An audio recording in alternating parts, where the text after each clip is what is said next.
Okay, so yeah, we had all that happen, Geomancer, all that type of fun business, and let's see what else. What else happened? I forgot where we exactly ended off. That's where I would need you to fill me in because I got the start and I got the middle part down, but we the geomancer was Malice's father, as I've come to understand, um, and we beat the crap out of him, but we didn't kill him. He got away. That's what I recall. Ray, I would pass the baton back to you. After, yes, you did fall into combat with him. You forced him to retreat. Your purple worm companion that has been named Burrow, who sounds like this, had followed him and traced him back to a possible group that he is scouting out with. Oh yeah. Now, you do know that looking in his eyes, he was a little deep on the illusory dust that the desert gives off. So the possibility of him believing the visions he had seen, maybe even believing that he had gone to battle with you, is a possibility to go maybe even over his own head, depending on what he's even seen. But he does know that Amun was in the area, or at least he believed a trace of Amun was in the area, as I Amun thought was his target. Amun got involved in the encounter. It was He me, did. Mowgli. Yeah, so he knows. After retreating, your burrow worm did return to you, deciding that furthering the encounter wouldn't suit you right at the moment. You guys decided that amongst this underground cavern, there was a small temple off to the left that you would all take shelter, maybe not necessarily inside, but around, and basically settle up for the night, with the idea that more than likely doing so without any way to disperse this illusory sands from your mind and your soul, your dreams and or nightmares are going to be rather uh prominent Scuffed. as the night comes to the close. Yeah. Okay. So set the scene for me, Raymond. Where am I? Am I naked? I would like to imagine that upon removing your armor, you have clothing underneath. But depending on what kind of illusions you're seeing, maybe you are the clothing. Oh Uh my goodness. that would be horrifying. Yeah. But no, you managed to unsettle yourself, clean your weaponry, your armor off, and begin to settle for the night. As you do so, you take a look at Amun, and you see a glazed look in his eyes that you saw within Tomb Maker's eyes himself. You mark it in each and every one of your companions as they're almost like staring off in the distance at times and then just coming to as they make small conversation with you, offering morsels for dinner and making sure the grung is fully bathed in water. Since there's a lake nearby, that's not much of an issue. But deep down in this cavern, it's far more chill than anything. Falco makes it a point to go scout ahead inside of the temple itself, and the doctor, the half elven man, to go further down in the cavern just to see if there's any type of immediate danger right around the corner. When I look at Amun and I see the glaze over his eyes, I would inquire, Amun, are you okay? How are you feeling? He looks at you with a lack of concern. Atom, I'm feeling strangely a lot better recently. I didn't expect the amount of light I gave off to chase away our dragonborn friend, but a clean surprise, I'd say. No one expects a blinding might to shoot out from your maw, usually.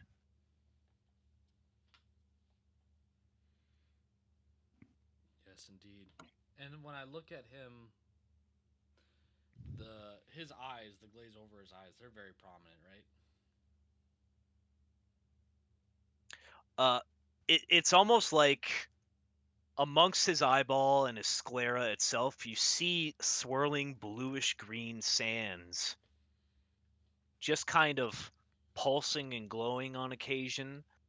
And for a split second, you see Amun not in his normal gear of black robes, but you see him for a split second in a more disrobed upper body, sporting a nemes or a Egyptian pharaoh headpiece on his head, and then flickering back into the form you see him in currently, just Hmm. for a moment in time. Okay. And you feel the effects of this desert on your own mind, and you know it's not real, and you know you're holding off, but it's going to be a tough night to get through, and the morning is going to probably result in some changes that you just have to be ready for. I think what I'm going to do as I proceed into the temple further is I'm going to find a source of. Can you repeat that for me one more time? You cut out for a split second. Sorry. As we proceed deeper into the temple, I'm going to try to find a source of water, something to. I want something that's not the lake because again, I'm trying to seek refuge within the temple. So I'm gonna see if there's any aqueducts that may flow through here, any other type of passages of flowing water, and if I can find that water, I would cast I would cast purify food and drink to clean that shnikey out, and from there try to get a refresh. Roll me an investigation check. I will do this. I will do this. That's a 12. 12? That's good enough. More than likely, the deeper and deeper you go, you're going to find what essentially looks like water from a more equivalent fountain to the one that you found up above, flowing down into what seems to be possibly an offering pool. Are there any current offerings that I can see within the pool? There looks to be a slight shine, assuming you're using a lantern as you go down here. You'll have a couple of reflective lights coming off of what looks to be old coins and possibly even gemstones inside of the pool itself. Okay. Um, from what I know, maybe this is a religion check, but is it safe to drink water from offering pools, or is that at risk as well? Because I think if I took an offering, I think that would be um, a token of bad luck. But if I were to drink water, do I know if that would be a risky maneuver? To your knowledge, you know that taking an offering itself would probably be bad business, but if you do cast purify drink and water upon this water itself, that's the only safe way that you can think of off the top of your head to make sure that this doesn't cause any type of bacterial harm. But then again, you are immune to disease as well. Okay, then I'm gonna definitely cast purify food and drink, and I'm gonna fill up my water skin, and I'm gonna take big gulps of water. Big gulps of water. I gotta be hydrated. I got a long night ahead of me. As you do cast it, you do notice the water almost hisses, sizzles, and something dissipates from it, giving you the idea that maybe not necessarily a disease or any type of infection, bacteria, or anything like that, but a magical effect was upon this water. And what you just did was a very wise decision. Okay, that's cash money. You gulp down this water. What is your next move? Um, I'm gonna then find. Does this at the watering fountain, offering fountain? Does this look like a good place to take rest, or is this kind of is this pretty exposed? Is this like a pavilion? Where am I? Right now, I would say that you've gone down the only way that is possible deeper into this temple. It's not at a steep decline, but it's very clearly going off in a almost semicircular fashion, going further and further down. You know Falco to be a little bit deeper than this, as you did catch a little bit of his tracks and you see a little bit of faint light from his cantrip down the way. You would say that the only two ways are the way that Falco is and the way back that the rest of your team is, waiting for you currently to set up camp. But you think that this is a pretty well secured area overall. There's a decent amount of places for people to sit. It doesn't seem like it's necessarily an offering place other than the fountain itself. You don't see anything other than maybe a couple of pieces of wood and maybe a place that a statue used to exist. Can I ID the statue that was once there? Uh, give me a religion check. Okay. Oh, all right. That's another 12. Wait, 12 plus. Flat roll 12. Flat roll. I would say that the only thing left over from the statue is a piece of the foot that the statue was laying upon, I suck on and the you would toes. say, "Oh boy, there are kind of I toes, suck on more the toes. more so fingers, Just kidding. as they seem to be some type of ape foot, or possibly a baboon, referring to Tahuti." Okay. Um, I will then at the feet. Actually, I would think I would take a small. I would procure a small bowl if I have one in my pack or around me, and I would probably take some of the water uh, from the offering pool, and I would use that with a damp washcloth. And similar to the classic Bible tale, I will wash the feet of Tahuti as I say a small prayer, uh, giving not small, giving thanks to this temple and this place of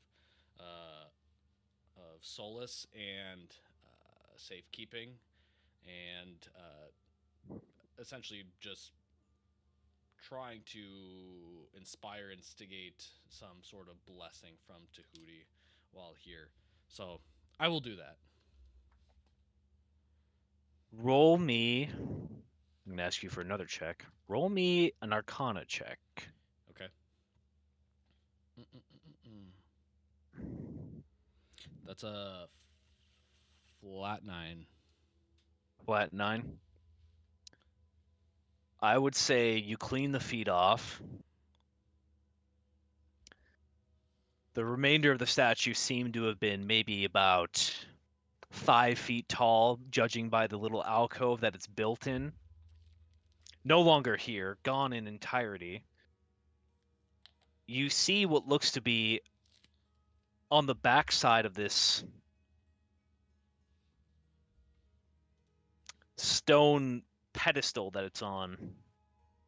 There's some type of weird branch that's growing alongside the back, actively alive and menacing in color, almost like a dark, dark blue.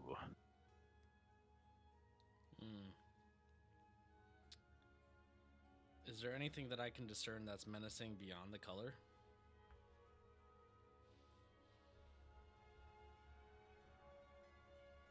With the Arcana that you rolled, I'm going to say no.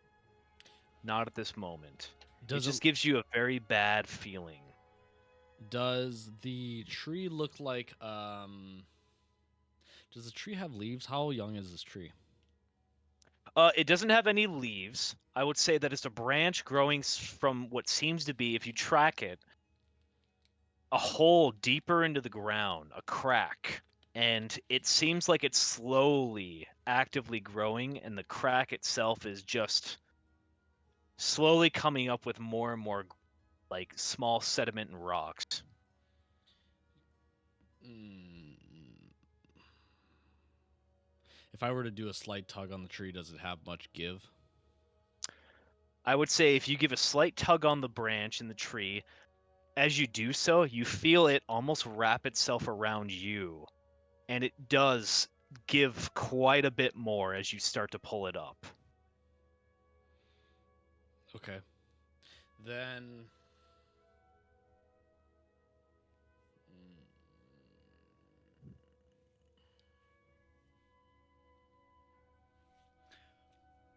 All right, Ray, I'll play your game.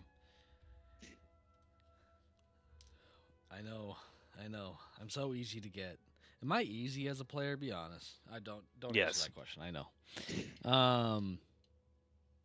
While I hold on to the branch, I'm going to use Divine Sense. Oh, there we go. Now this is going to be very fun. Give me a contested charisma check. Okay, so not a saving throw, just a check. Just a check, yeah. That's a 15. A 15. All right. I am currently going to roll a blue die to match the branch. Branch has You a got a negative to 13? charisma because it's a plant. Just letting you know. You got a 13? 15. 15? Okay, I got a 13. So you feel this branch, and it immediately takes interest in you on a certain basis that becomes very apparent. This branch is attracted to healing magics. And you feel a very upsetting and familiar presence of a disgustingly large, big-armed hag that has feuded with you twice now, Okay. tricked you once. Okay. The same color as her skin is this branch.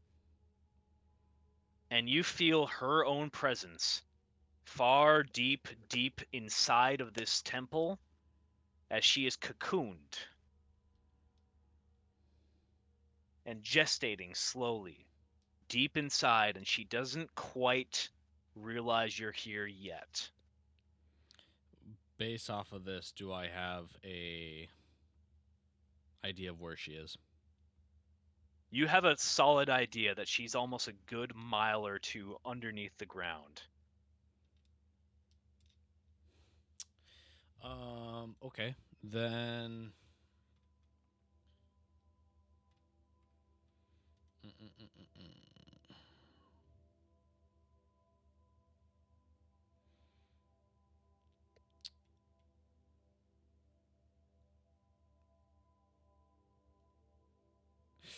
Okay.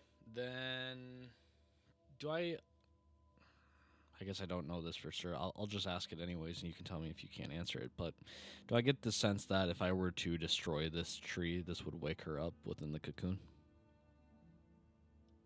I would say with a 15 and, using your divine sense to reach deep down, you know that this branch itself is just a small piece and that it is slowly but surely over the course of many, many years been spreading throughout the entirety of the desert and is spreading specifically in one direction in particular. That direction you don't know, or you know the direction, but you don't know where it leads. But it's been a work in progress for many, many years. So you can't do any permanent harm to this particular tiny branch that Yeah. would leach to the tree. Okay. But you get a good idea that this little branch, whatever it is, it wants healing magic so badly. Okay. You have a strong feeling that you don't want to give it to it. Yep. I think what I will do is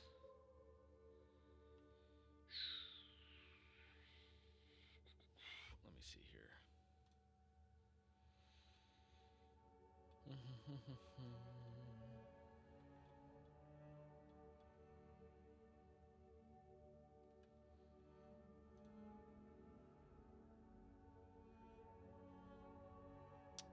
I think I am going to.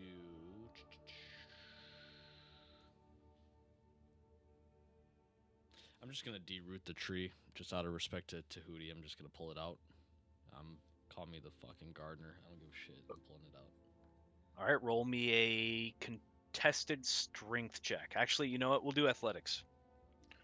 Roll me athletics. That's a 10 total. 10. Okay. 19 All right. on the die. All right. Well, fucking hell. As you start pulling on this tree, it begins to wrap around your arm. There's Not incredibly strong, but it's starting to wrap around you as it is, and you find yourself pulled against the stone pedestal, uncomfortably on these remaining feet of the statue. there's no one near me right now. Not right now. Okay. Then I'm gonna double down. I'm gonna keep pulling. Okay. Uh, Roll. and I'm going to yeah, freaking get this shit out of here. I got a 17.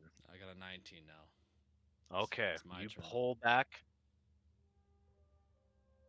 You're finding more and more strength with your anger. You refuse to let this hag have anything in your land and your world. When I pull out the So that'll tree, I set you. fucking crack it over my knee, split in two. Yep, that's.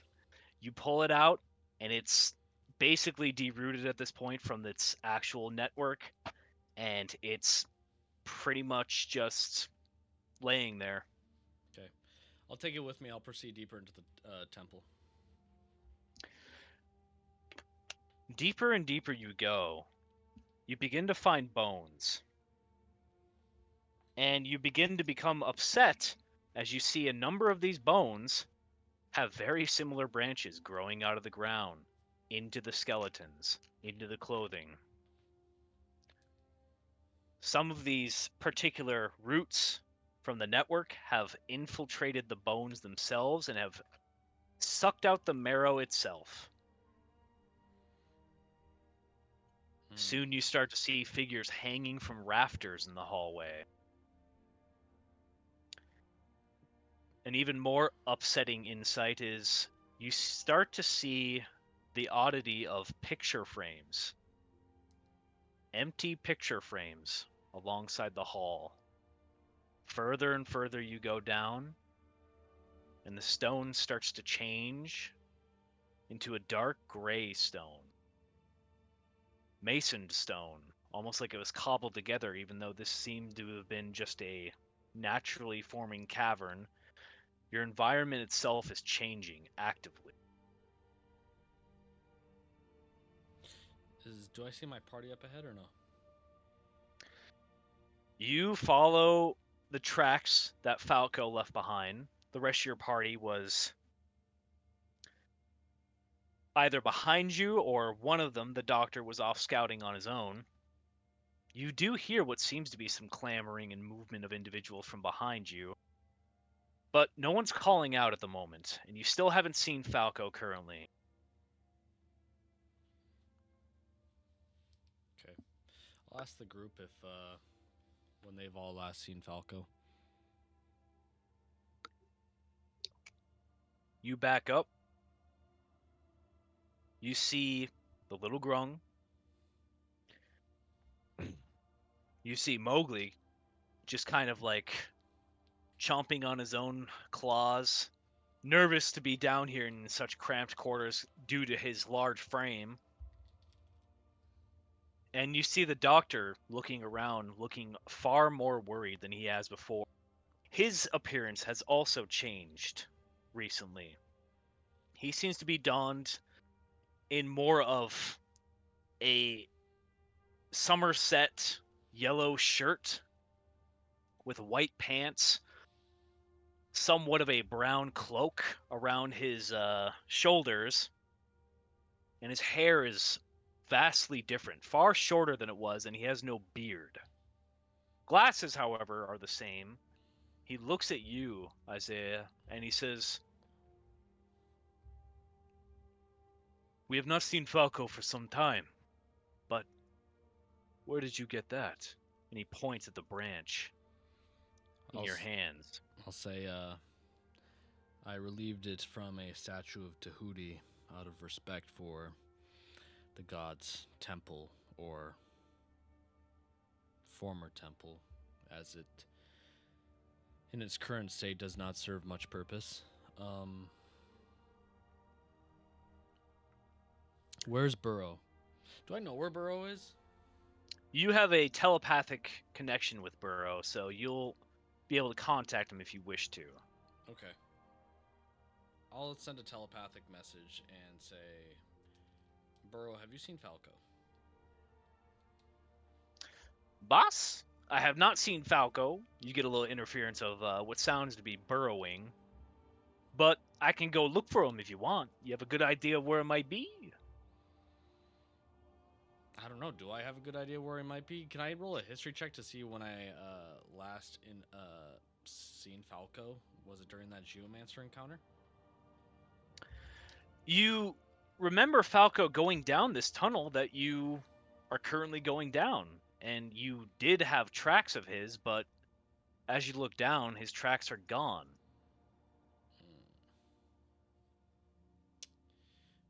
Okay. Then I'll just tell Burrow to be on standby. Burrow, just sit tight. I feel like if you were to look for him, you might shake this temple a little too much.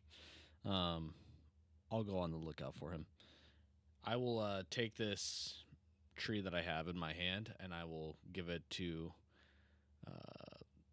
the doctor and the Grung and Mowgli. And I'll say, for now, this is driftwood, and please use it to make a small little campfire uh, and reprieve. And do take care of yourselves. Do not wander from this fire, uh, regardless of what you hear, and especially regardless of what you see. You must stay here and only trust these individuals around you around this very bonfire. We are deep, not only within this temple, but deep within the Illusory Desert. We are not close to one of those totems, and we have a bit of a ways yet until we get the reprieve that we desperately need. So, um, despite the Geomancer, I still think the worst may be yet to come, and we must be unmoving in the face of that. I will be going to look for Falco. Is there any questions? You see the doctor, he doesn't give you much of a word. He takes the branch itself, breaks off a piece of it, leaves most of it on the ground, but takes a more centerpiece, what seems to be some type of box from his pack, and then he packs it in there and begins a quick investigation upon it. Amun comes around the bend at this point in time, still dressed as you saw him before, and he says, "Isaiah, I think it would be best if we were to settle down and eventually leave this place, go back to the tower we saw up top, and make our way to wherever." And he looks over behind him and he says, "Why is there an ostrich following us? Whose ostrich is this?" Amun, we've had an ostrich with us this whole time. The ostrich just kind of looks around and says, "I thought we were napping. Are we not napping? You I'm guys, hungry." you guys are napping, and if you're hungry, then I don't know what to tell you. I don't know what to tell you. Ration out something. "I know And what to tell you." all right, all right. I'll look to Amun and I say, well, I think that is a wise choice. I also think it's important. that as a group we stay together regardless. And if he's in this temple, then he must have not have gone far. If you would like to join me on this search, I would be grateful, but I also think it's important that this group has a leader in my place. And I would look over to Mowgli. No disrespect to Oh, you, Mowgli. You are a wonderful leader, but you are also easily tricked when the desert puts fancy things in front of your eyes. So I need someone who cannot be easily tricked, and I hope you understand that. Mowgli nods in solidarity. Does look bashful, but he says, "This is true. I admit my expertise here is limited, but I can hit very hard." You're the best hitter, and you never quit. Um, and I'll look towards Amun and I'll say, would you prefer to join me or would you prefer to stay? I'm coming with you. Then let us not waste no more time because I would love to get to rest as soon as you. And I will begin to start walking back the way I came to see if I can find tracks find Falco specific tracks. I know they're not really that horribly discernible because he is an elf, right? Correct? He is. Yeah, so as an elf, he doesn't really have a unique foot shape too much, but I would try to find a boot imprint that is somewhat of a different mako than mine or Amun's. As you both travel, Amun does bring up a testy conversation piece, and he says, "If Tombmaker is after us, Joy and Malice could be after us as well. The sooner we leave Chiraku or the deserts and get to Pharos, the better, Isaiah." Uh,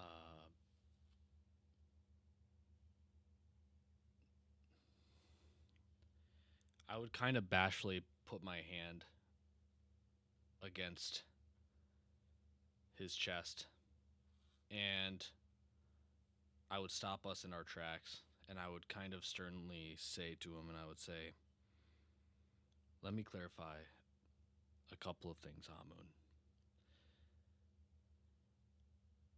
I am well aware of the borrowed time that this group is currently living on within the Illusory Desert with this form that I'm in and with the forces that seek to snuff what we are fighting for.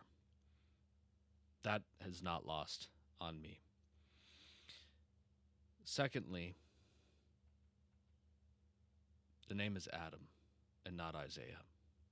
And the sooner you let go of the idea that Isaiah may never come back, the sooner that this form, Adam, can carry the torch and hopefully fulfill the mission that this other individual was fighting to accomplish. But it's not lost upon me. With that being said, let's keep looking for Falco. You see him change appearance again. A short beard, the Nemes headpiece is back. He's dressed in more refined robes and silks. He puts a shoulder or hand on your shoulder, and he holds your other hand tightly, and he says, "I lose myself in these places, Ramsey. I apologize." And he starts moving forward again. I will not take too much. I can't get lost in the sauce of what he says.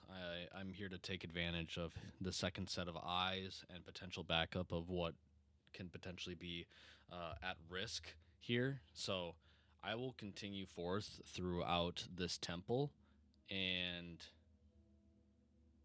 hope to get hints of Falco's tracks. So um, I'll do either an investigation check or a perception check, whatever you want me to do. I can do it.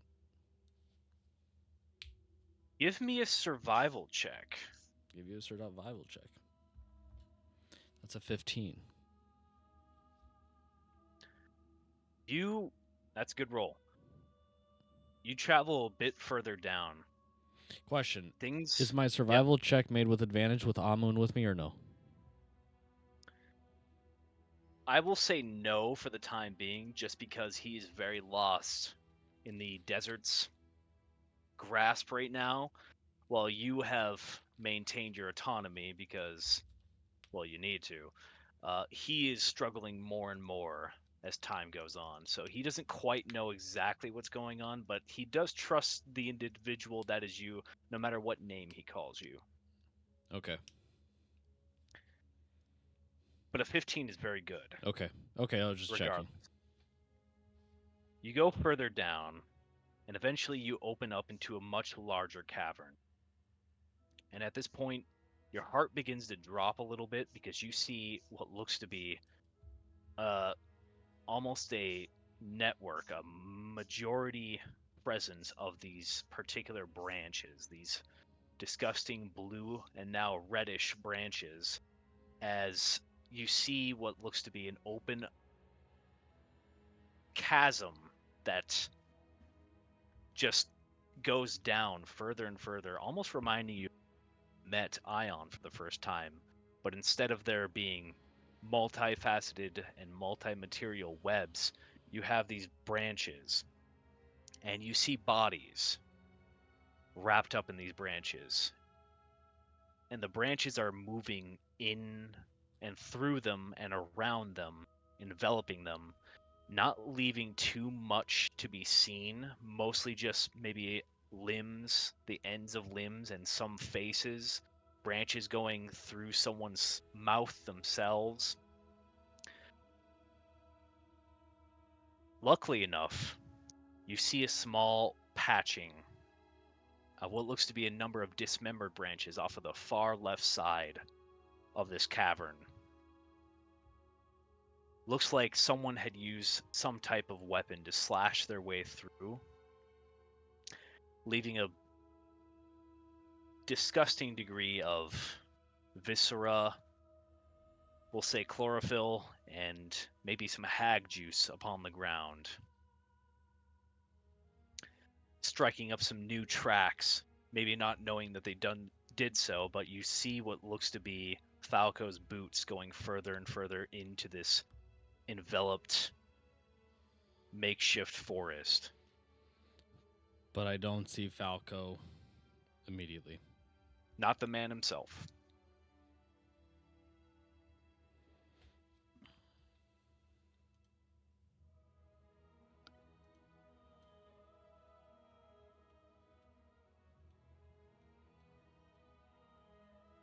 I will say that the place that you saw the branches on the ground have at this point in time currently regrouped and have cut off the piece of the ledge, I'll say, and walking way that was there for a short period of time.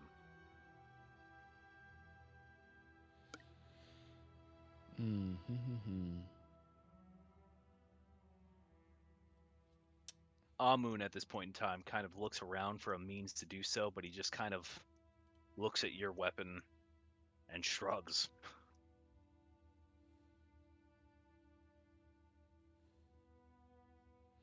How far is this from the bonfire from the rest of the camp?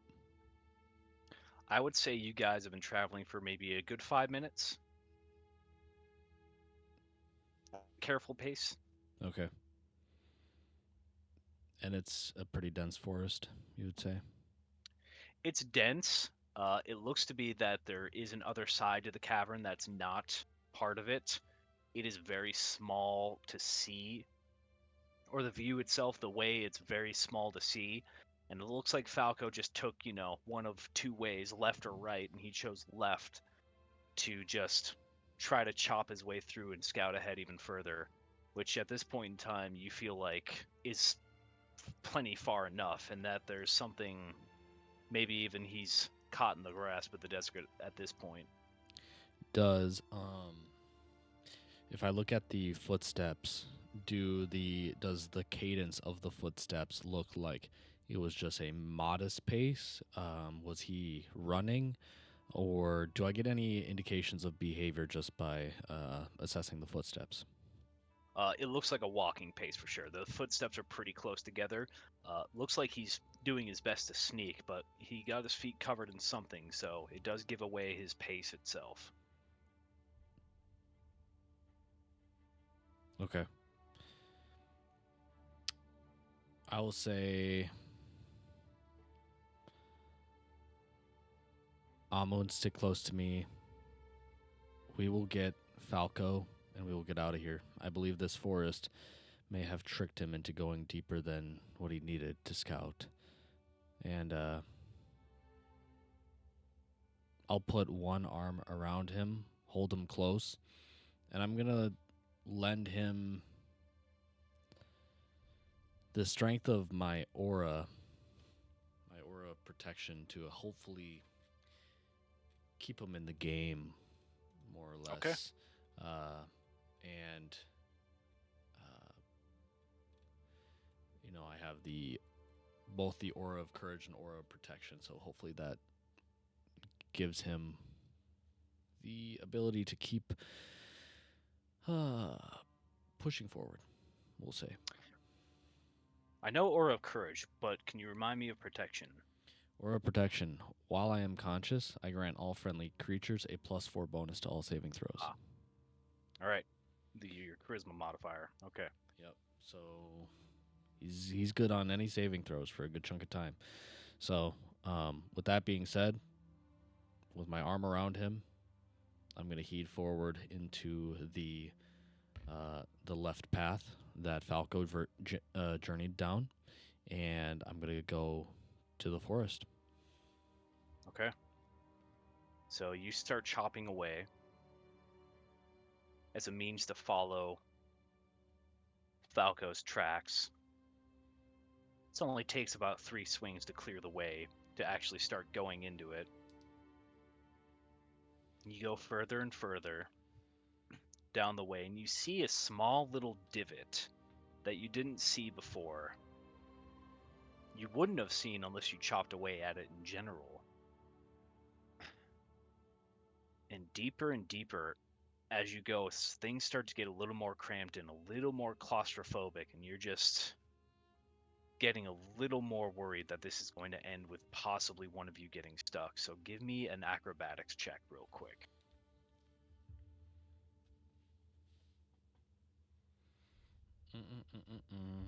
Oh,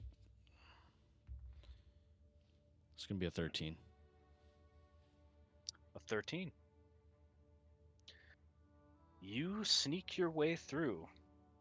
I'm going to roll for Amun. Get the 19. He's good.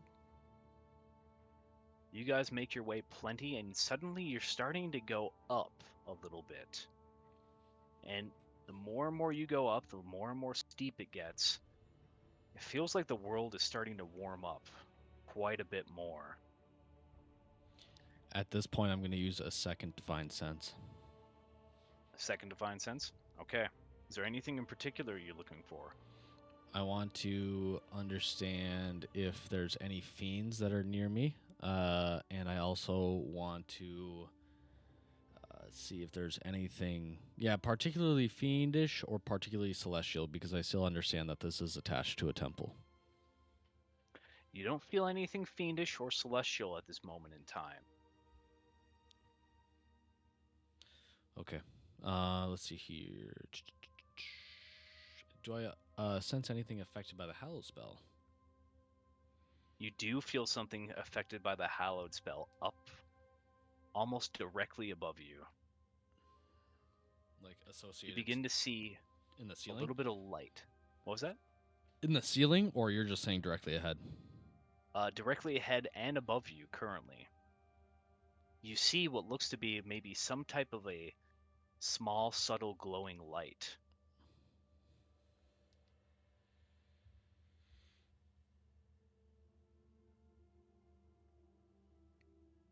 Can I make an insight check to see if this is an illusion? Go ahead. That's a 10. That's a 10. Could be real, could be not.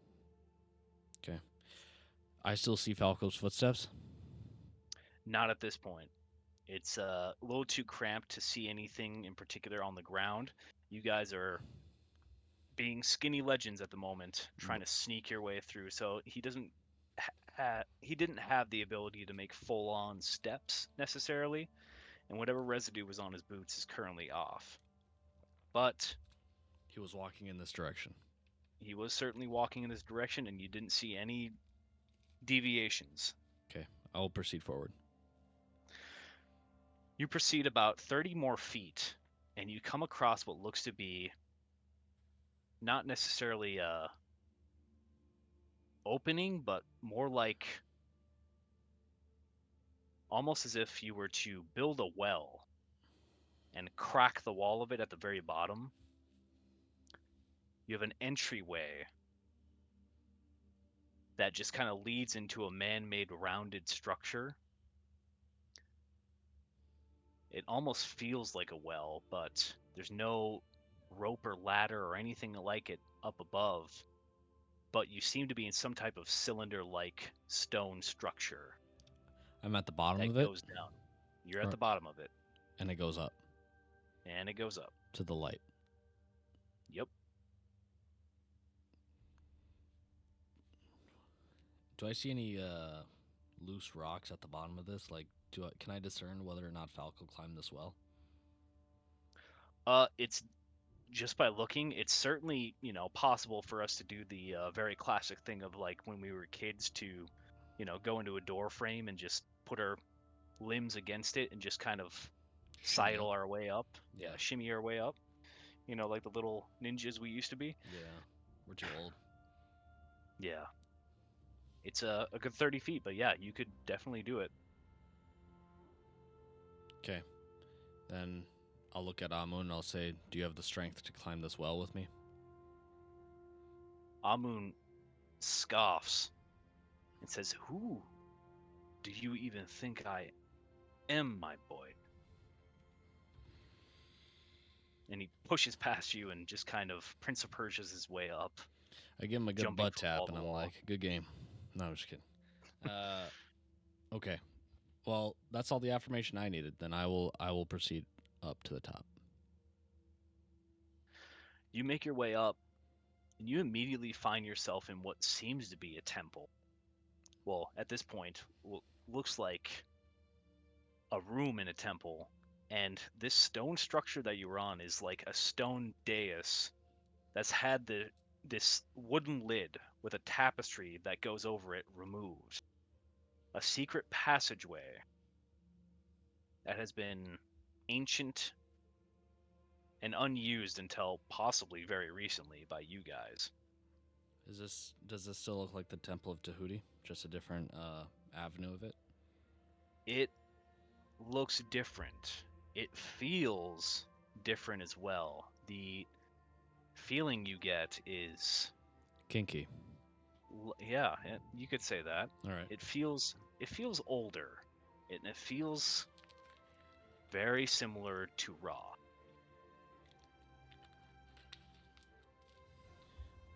I look over to Amun and I would say, "Do you get any different sensations than what you have in the past? Does this place feel different?" You see him looking over around this templed room, not being able to see any of the former structures that used to be here, but he does seem to be regaining a little bit of his old pep and strength, and he definitely starts nodding his head, and he says, "Something feels almost like a homecoming or a return deep inside of me. This feels like a good place." And he starts taking the initiative and moves through the doorway down the hall.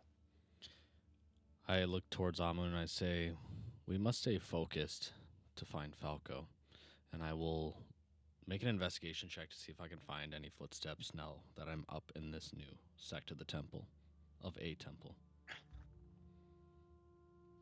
Make me an investigation check. That's an 11. You're looking around. This place hasn't been used for a very long time. There seems to be a dull magical presence, a dull magical light that's being given off by something in this place. Something equivalent to Ra himself. And luckily enough, there seems to be enough dust in this place where you're able to make out past Amun's footprints himself that someone has been through here and had kicked up a storm, clearing a little bit of the ways around.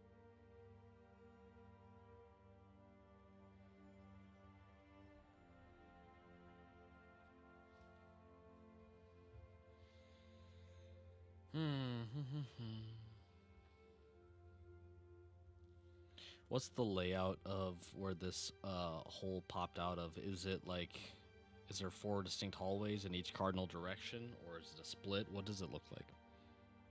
There actually are four different hallways. As you go into this particular room that seems to open up, you seem to be down what looks to be a southern hall.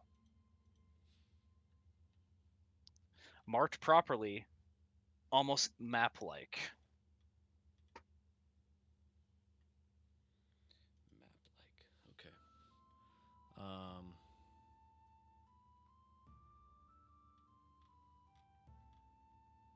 and you said that there's no discernible footsteps here? Not discernible footsteps, but looks to be some type of presence through the dust. I would like to follow that presence through the dust. It leads far off into what looks to be a more circular area, and Amun is in hot pursuit to figure out where this feeling is coming from. And eventually, you see what looks to be a far more brightening light in the distance. Things are starting to absolutely come to form for Amun, at least. I will continue to follow the shuffle, hopefully with Amun in tow. And I'm going down this hallway, but I'm still looking for Falco. The more and more you go down the hall, the more and more the hall itself, enchantments seem to light it up for you and your presence in particular. And you see a very strange thing. You see what looks to be broken strands of the weave, Neith's weave itself, just kind of floating about. Almost like something sundering happened here before. And you open up into this main chamber of this temple, and you see what looks to be a dilapidated statue of Ra himself in a day and age that you've never seen him depicted in, as he's oftentimes depicted as his age itself. He looks to be more warrior like and bears upon himself a nemesis upon his brow, very similar to the one that Amun's wearing, but also sports his own Eye of Ra, the opposite of the Eye of Horus. Wielding a staff in one hand, and looks to be doing battle with what looks like a lion god, which you know to be Anhur. The little And you rat see, bastard down below, bottom of the lake yes, of fire, right? yes, you are correct. Yeah, what a little bitch. Anyways, I didn't say that out loud. You see within Anhur's hand, he's trying to strike a killing blow upon Ra with his spear that so many people seem to be after, known as the Last Drop. Roll me a history check. I'll do that.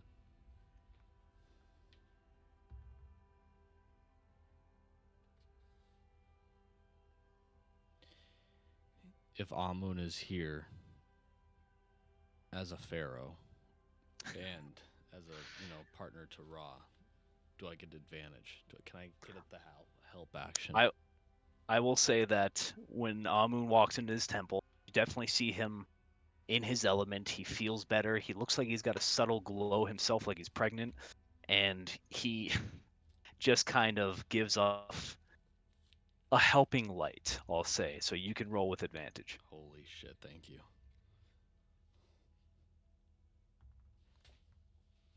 I dropped it. It doesn't count. The floor dice don't count. Floor dice don't count.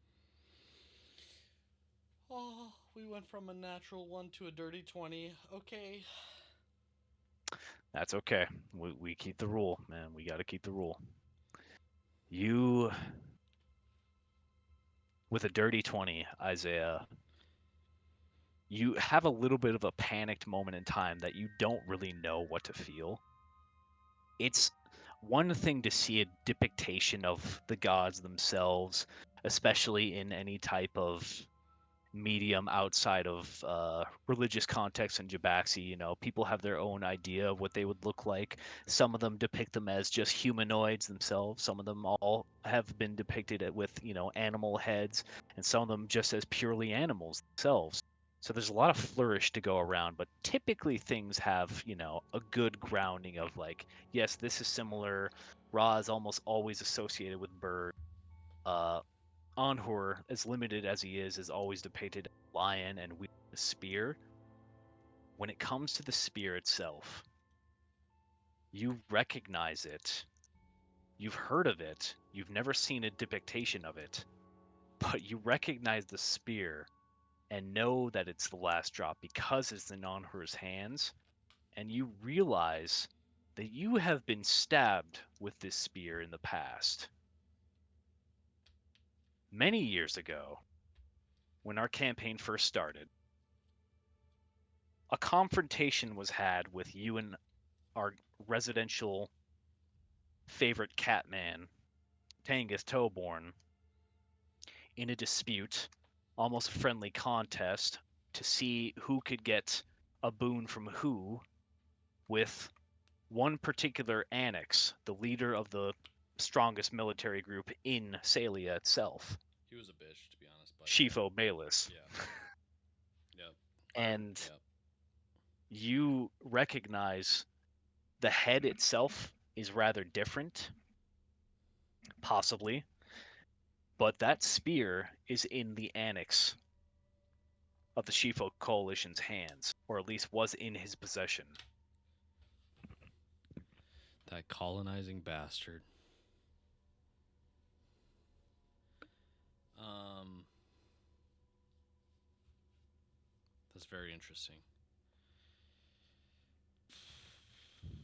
Can I make a history check on Shifo Bayless to see what his relationship is to either Anhur or Jabaxi? Yeah, go ahead. All right. As you have your revelation moment. My That's So Raven moment.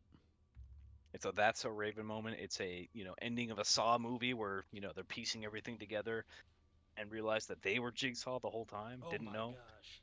We were all playing games. I got a 15. 15. Not bad. You remember specifically that he only referred to you as the son of Jabaxi, never by your name in particular, and that a lot of the coalition, when you were amongst them for the short amount of time, were speaking almost an old dialect of Jabax that is not very common, almost like a different accent or even old English version of our own English. Almost like they're an outdated relic of the old Jabaxi culture and lifestyle, but relocated in a much different land and much larger continent with more clashing cultures necessarily. You remember he was keen on possibly trying to recruit you guys for the war itself, but didn't really want to give up the boon itself of, hey, you guys owe me, or you guys took my flail snail shield shell for your war effort, but that was ours. And the argument was is that, well, everything is mine because I'm trying to save it. So it was a small clash of proprietary needs. And the contest was, if you can draw blood from me first, I'll give you what you want. If not, you got to do something for me. And while you feel like giving it your whole effort was almost minuscule compared to the annex of a military corporation's full effort, you get the idea that he actually was pleased with how far you guys were willing to go to stand up for what you guys believe. And you remember another thing. In the past, when you were still in the Duat, you came across a large Colosseum like area when Set himself had pulled you through time and space, slammed you to the ground, and you were doing battle with the sons of Set themselves. There was a very similar armor set to maybe predated Coalition style in this small community that was built by individuals that put the gods in the past while still being in Jabaxi. And you remember that there was one red-skinned, horned individual that was still staying in this place, whipping cones of cold here and there, tearing apart whatever type of individual that came to disturb his peace. He was dressed in almost the same way as the Shifo Coalition. They have some type of origin here in Japan. You don't know what it is, but they seem to have gone far enough to the point where they're going to bring themselves to the top tier in another kingdom, in another land, where they can't be touched by anything in Jabaxi due to how secluded it has.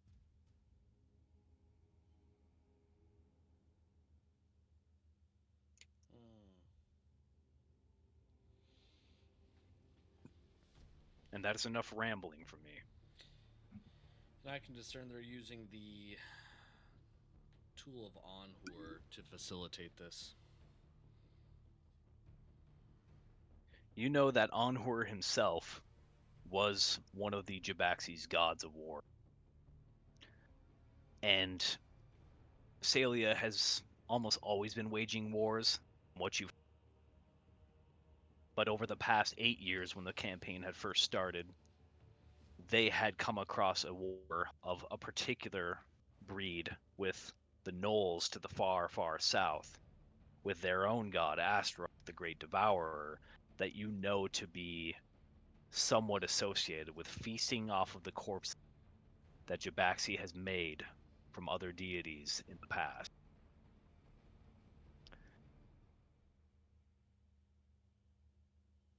What this connection might be is unknown.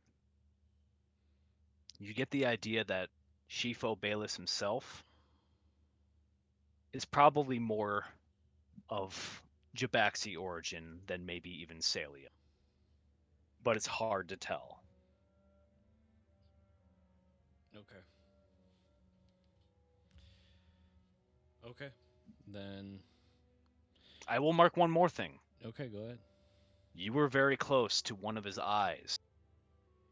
One of his eyes and spies, technically. A very tall warlock woman, Diver Prescott. What a snack. What an absolute babe. A dime, honestly. A true treasure to that campaign. Um, I miss her, you know? But that's a good tidbit. That is a good tidbit.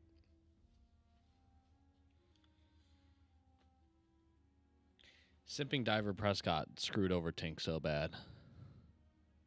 Yeah, it did. It really did. We don't need to go into that. Um, Okay, so returning to the light in this room. Is the light in this room?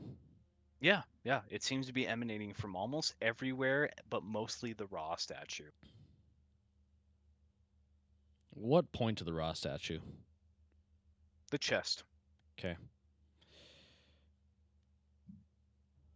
I'll look towards Amun and I would say, do you see these strands of weave coming from the statue?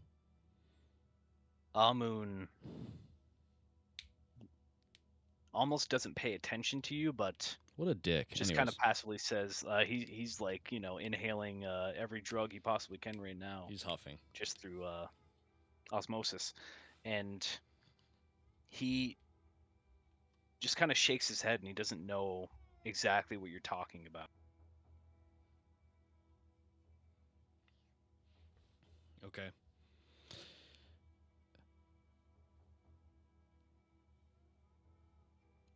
Amun, how much of that mighty pharaoh blood do you still have flowing through you? You see Amun praying before the statue itself, slowly just kind of finishing his prayers itself. He stands up fully and looks in your direction. He says,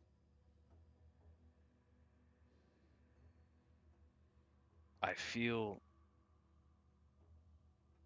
like I've regained something that I've never known I lost. And he starts speaking in just full blown Jabaxi with you at this point. He's not even bothering with common. Uh,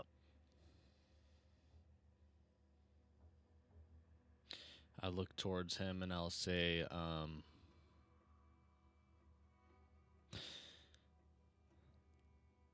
let me see if I can help you find more then. And I'll walk towards him, and with my right hand, I'm going to clasp his left hand. And I'm going to look up towards the statue, and I'm going to try to see if I can grab a handful of the weave that's coming from Ra's chest, and I'm going to use Divine Sense. okay, you use Divine Sense in this place. That is going to be. I want you to give me a Charisma saving throw because it is a very dangerous thing to do. But this is the first Raw temple you come across, I think, ever. So Since I'm holding Amu's hand, and he's got a pretty tight relationship with Ra, does that mean I get advantage? Once again, because that's just how this works, or no? Probably not how this no, works. in this case, sure. Fuck yeah, we're so back, baby. We're so back. Oh, that's floor dice.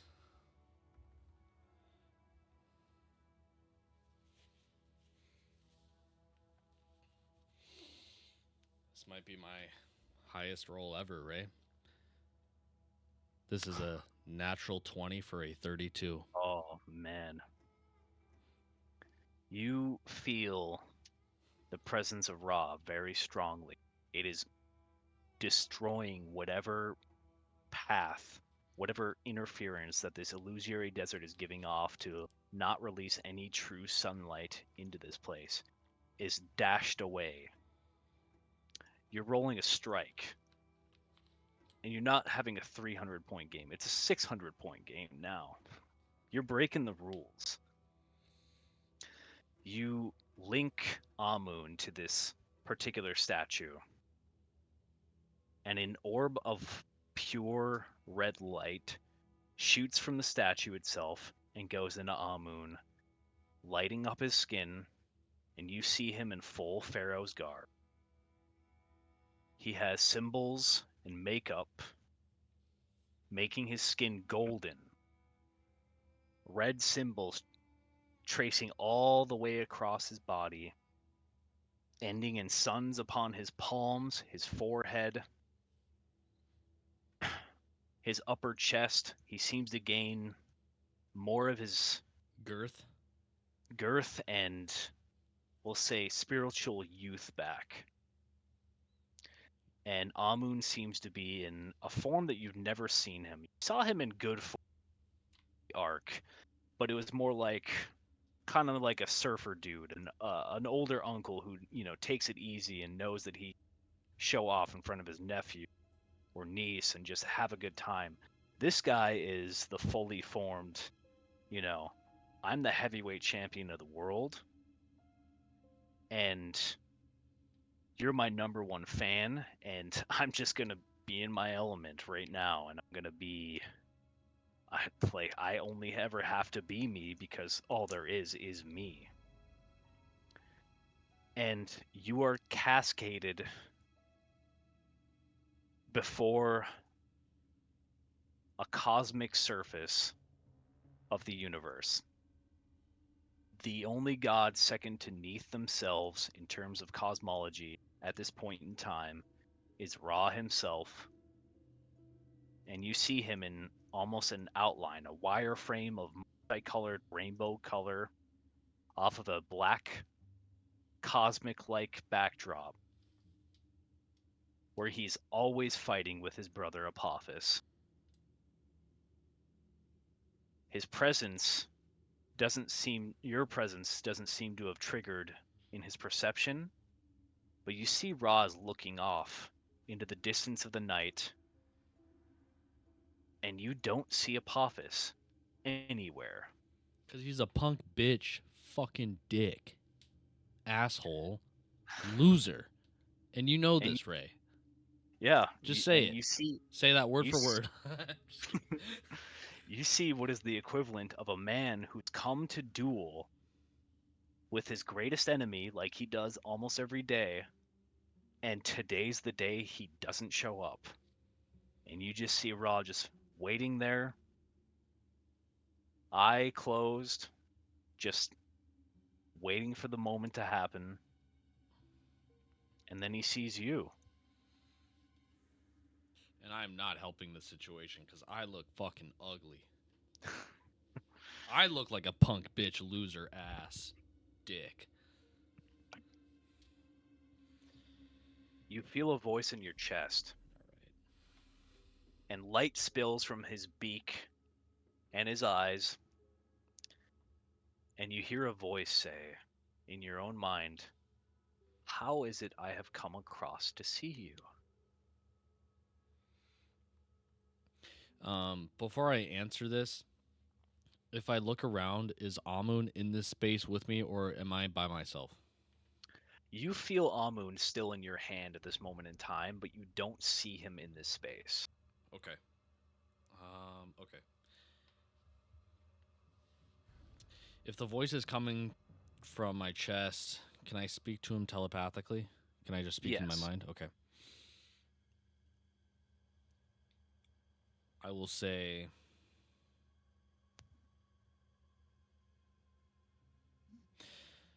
the blessings of Neath have afforded me the opportunity to be in this space. And by Amun's help, I am allowed to be here.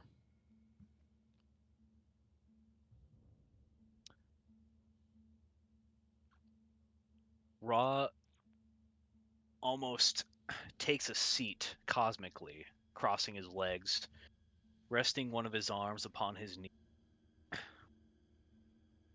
I dare say you are not an illusion created by my brother himself to lower my guard and dissuade me from fighting while he bites me from behind.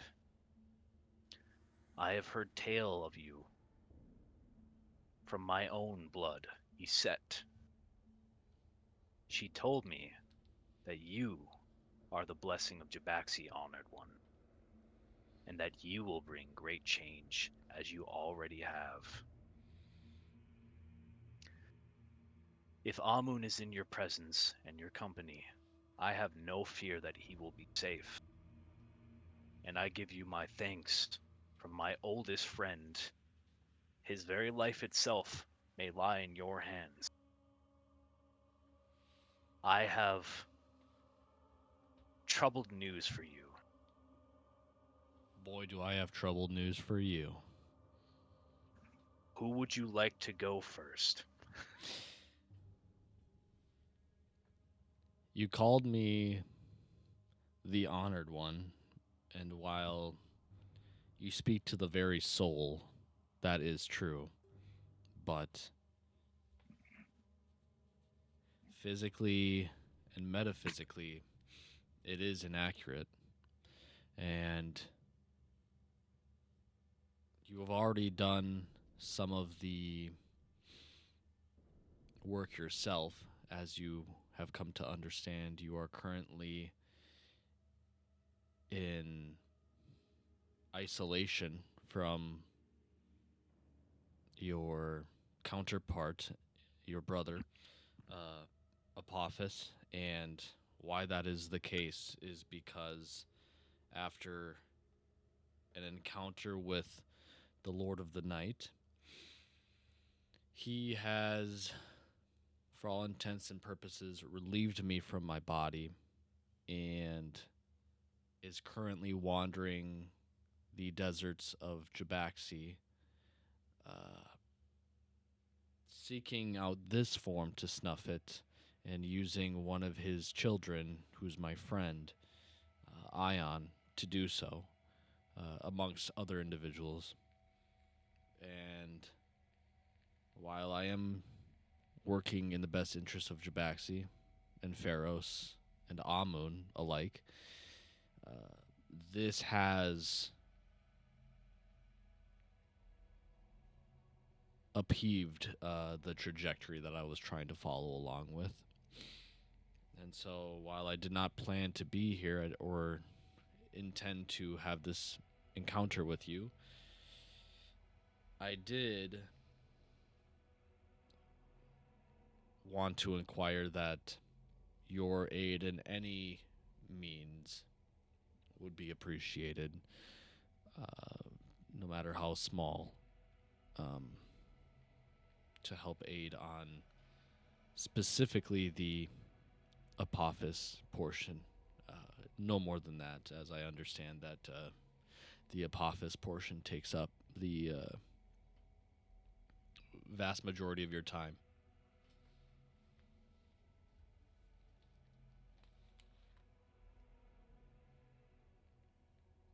You see, his visage changes slightly, becomes more solidified, less so cosmic, but still speaks and spews light every time he shifts and talks. When you said the name Ion, you've heard and felt the word Ion almost repeat in your own mind and your chest, almost like a sign of recognition from Ra. And he considers your words for a very, very, what feels like a long time, almost half an hour, almost like he's trying to figure out what to do. You feel then a small sense of sorry for you. Most troubling news you have displayed upon me, far more troubling than even mine. Mine is, I would say, heresy of the highest order, but yours could lead to the end of not only Baxi, but Salia, Terra Grigia, and Mons at large. My ark has been claimed by something else. Amun's absence has led to a revolt of sorts, and I can no longer drag the sun across the sky as I once did in the material realm. Darkness has fallen upon Jabaxi. These deserts that you are in are not the only place without natural light. I fear that Set is behind this mutiny of the crew.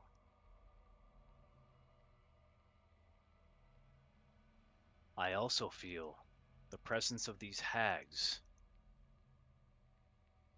that have been trying to infiltrate my temple for some time. You are close to one of them, one that I know you have disputes with. and their feud runs very ancient and deep with us. Once Neith crashed her ark into Terra Grigia, and we claimed this land for ourselves. Once it was theirs, locked into the Fey realm, locked away, until the Morrigan set them free. Now they do everything in their power to interfere and disrupt our culture at large. While I fear that they have some validation for wishing for their lands to be reclaimed, it is simply not in it within me or anyone else to believe that they deserve it, of all the people that we took it from.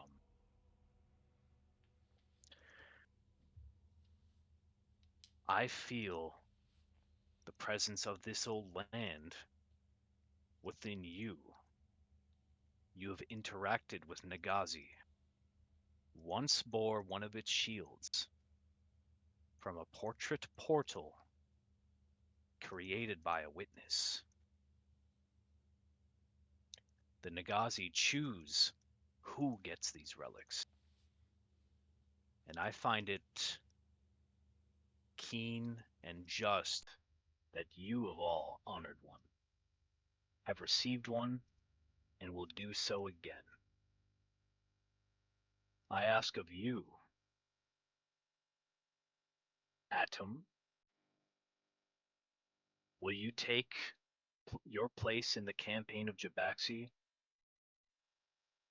and slay Set? Or will you try to slay my brother himself and reclaim your previous form? What are your goals, so that I may seek a way to better assist you?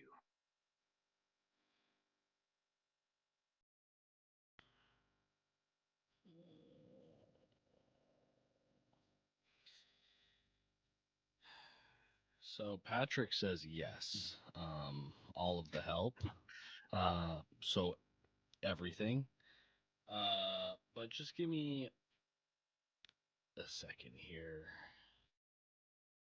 After some time and some consideration, I will not give Raw the 30-minute treatment, but I will give him about a minute or two to kind of contemplate the scope of the shit show that I'm kind of involved in. And I'm fine tuning the message to be, very careful and precise. Not because I think Raw is some sort of genie where I'll make a request and he'll monkey's paw me and give me some goofy shit or something like that, but just because, out of respect, I want to make sure that I exercise accuracy with my request to know exactly what I want so that he can best respond with how he can assist me with that. So I will respond by saying, while the circumstances of my goals have evolved over time, the goal has always been the same. And today, what I can say is that my goal is to gain redemption for myself. And today, underneath these current circumstances, I cannot get redemption without reclamation. And I can only accomplish that by getting the forgiveness that not this form needs, but the other one needs. Adam cannot be the one redeemed because Adam was not the one who made those decisions. In order to continue the path that I'm on, I need to become one or whole again with Isaiah and that form. Not because this form that I have is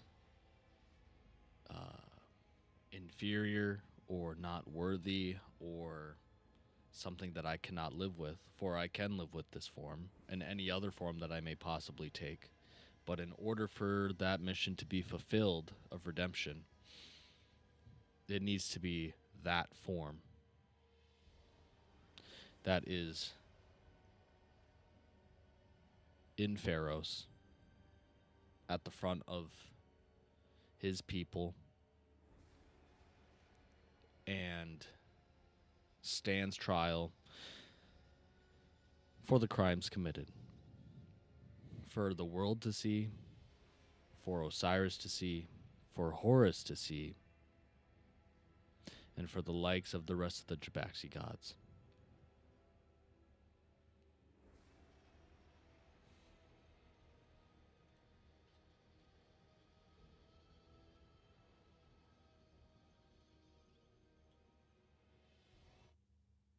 Ra contemplates For another 30 minutes.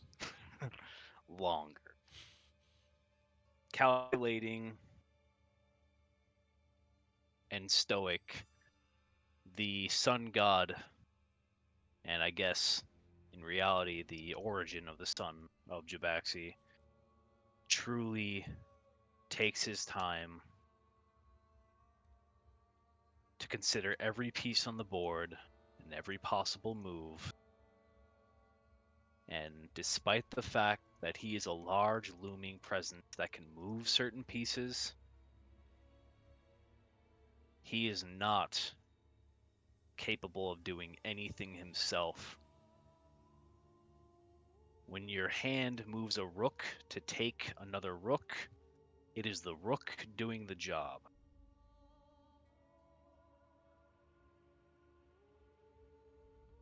Ra's presence begins to shrink again. He's about 10 feet tall at this point, no longer see-through, glowing with a bright red light, bearing a more humble appearance in terms of garments and weaponry. You see a large staff in the shape of an ankh and a snake wrapped around his other arm. Looks almost like a green version of a poffin. Smaller, not violent, not deadly, but seems to be almost whispering to Ra.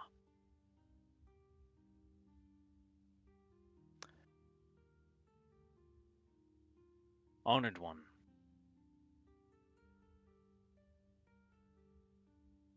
my power begins to wane.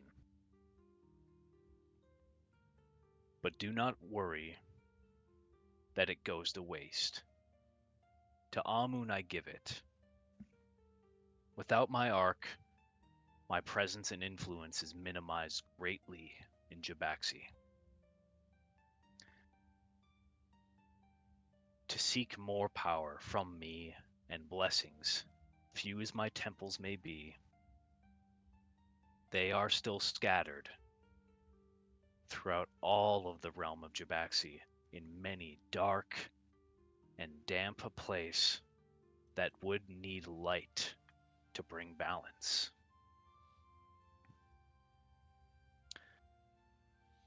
My brother, in the form that you call Isaiah, is desecrating, one after another, my temples, shrines, and offerings, those who worship me, in a means to weaken my hold and to defy me in a way that he's been able to do so before.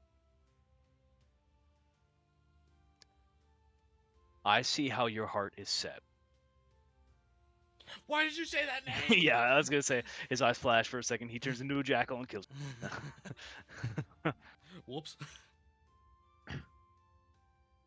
Unselfish is what some would call your reasoning, and truly selfish is what others would say, seeking validation for one's fate. already gone and dead. You see his staff and he touches you on the chest with it, and you feel the impending feeling of death for a split second in time. This is what Horus and many of the other gods wish I would give to you. The Order of the King. If he interferes with the great mission of Jabaxi, then he is that of Set, even without an oath. And he gets real close to you, lowering his head. I am Ra. I have no king. Horus rules Jabaxi, but I am beyond him and of an older world than him. Great sins he has brought across this world, and his privilege as king has kept him from feeling the punishment of them. But even he would have to face punishment once judged by his own brother, or once judged by his own father, in the act of his passing, as Set would see it fit. I give to you an option, Atom, honored one, blessing of Jabaxi. I may grant you a wish, which would wane my powers greatly, and I would be unable to help you again until my ark is reclaimed. But I can set you free of these deserts with the allies that you choose. You can be set free. Sent to a temple as close as I can get you to your destination. Or I can give you, Amun, and your great general Mowgli 3 boons, one for each of you, and give you guidance along the way.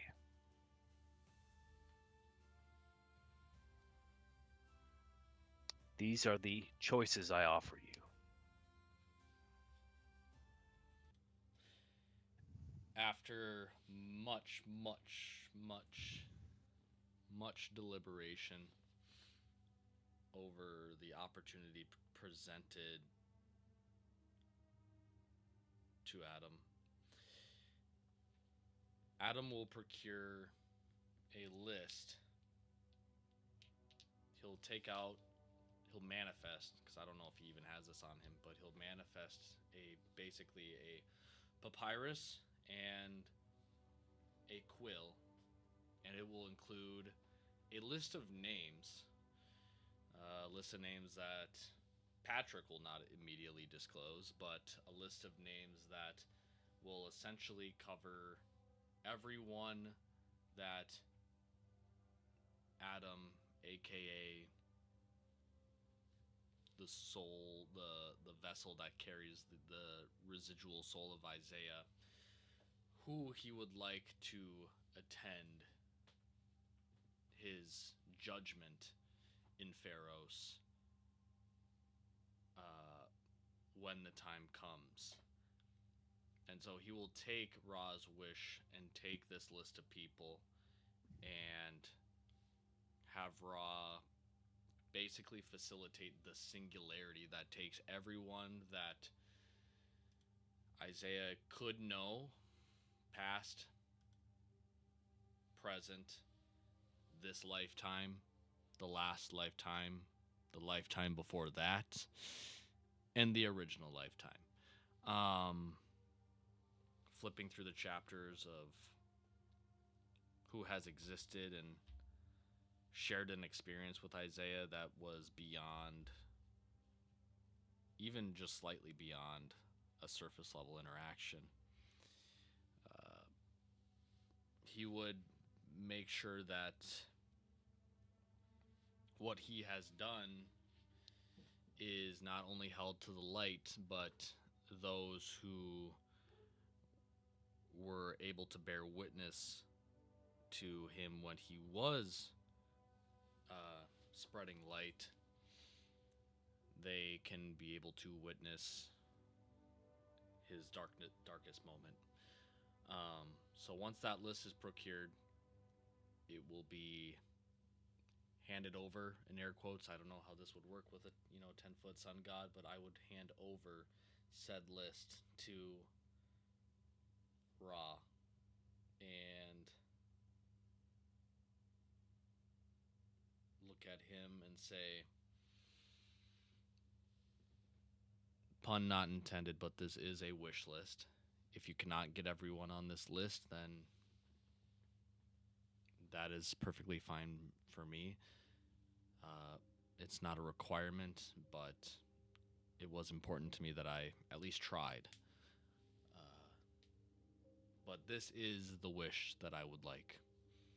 Take me and these people and send them to Pharos. Let this event pass, and I can carry the mission forward with a clear mind, a clear heart, and hopefully a clean soul, if my judgment so allows it.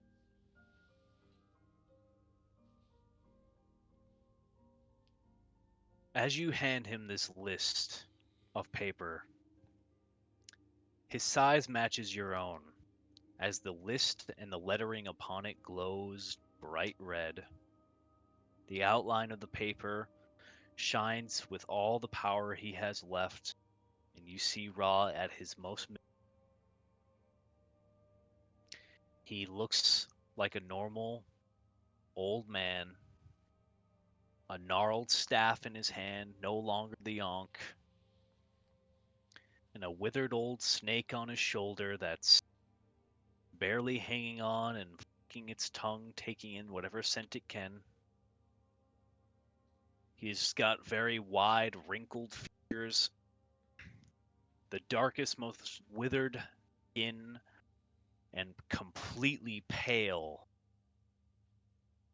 white hair from years and centuries. Looks at you with dark, dark wine red eyes. Looks over the list. You feel Ra go over each separate individual, obviously feeling the closest ones first, appearing to particulars in multiple different forms that would appeal to them more and maybe not have them lash out. Many of them, including the particular individuals of Rashad, Snake the Goblin, Maze, Patrick, and Timmy, he has to take your form as you were seen by them in the past and request and convey the information, I need you. Barely any of them turn down this offer. As he rolls up the list, puts a seal around it, and the snake, the old snake, slithers down his hand all the way down and wraps itself, turning it into a ribbon. And the old man, hunched over, hands it back to you. With a shaky hand, he rests it upon your hand and holds it close and dearly. Some of them said no. Most of them said yes. Some of them you'll have to talk to on your own. And his old leathery hands give you the idea that he's almost a sailor. Pulling ropes on his ark has been his main practice throughout most of his life.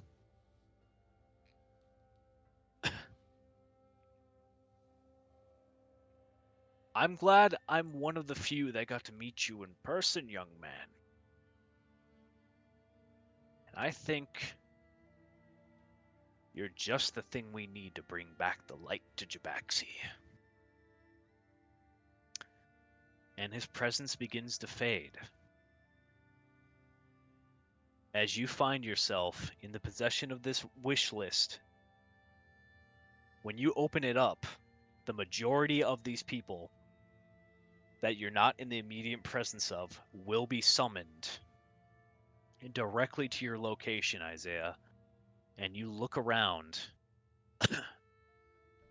you find yourself in a very familiar part of Pharos. Up on a hill in the middle of the night. Maybe it's not the night. Maybe this is the day. And it's just because the Ark is gone. You find yourself on the hill, staring above your own house. Lights on. Almost seems like the sun's on the horizon, but it never rises. Smoke coming from the chimney. People seem to be beginning to wake up for the day. You see a number of lanterns and torches here and there going about, some people with small magical enchantment trying to light their way throughout the place. A number of guards walk by. They stop, take a look at you for a second, take in your presence, and just kind of nod and tell you to be on your way. They move on their way, patrols. Your presence is noted, but people seem to be keeping their distance from you. The scroll is warm. Feels good.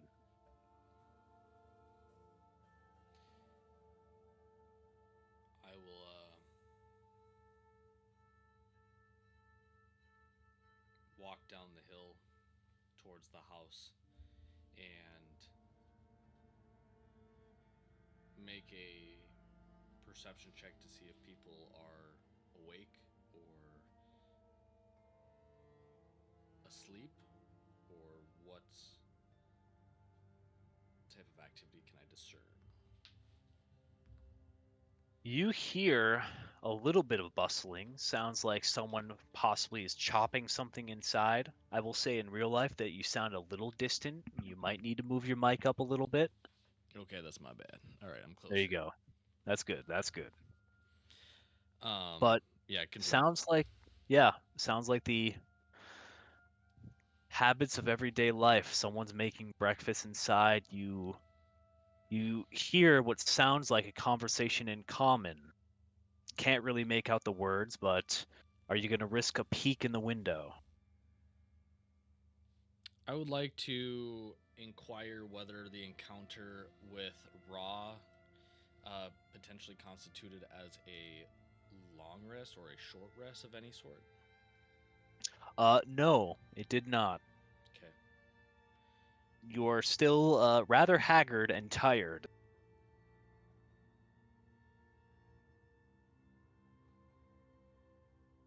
I will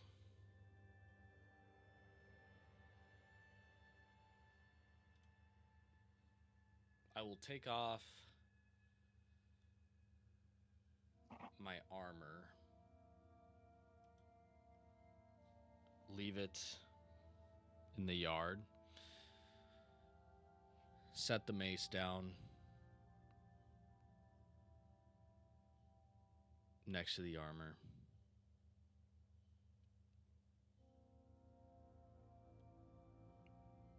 Next to the armor and the mace, I will set down my guard. I will set down my pride and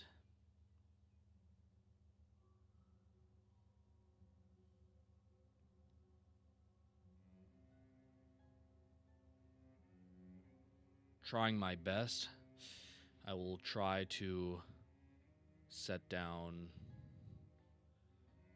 my shame as I go to the door and I knock.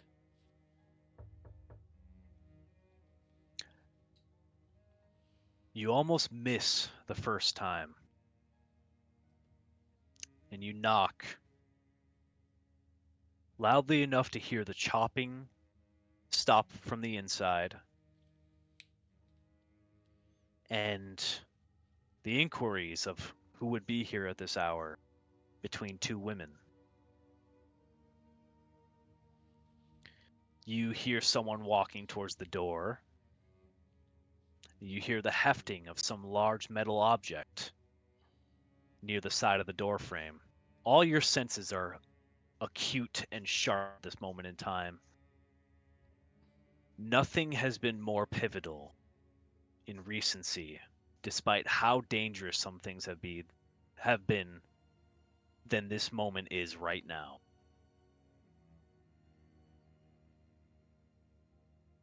You see the crack of light come from the door and someone call out in a familiar voice. Who's knocking at this hour? Excuse me? Hello? I would say, yes, it is.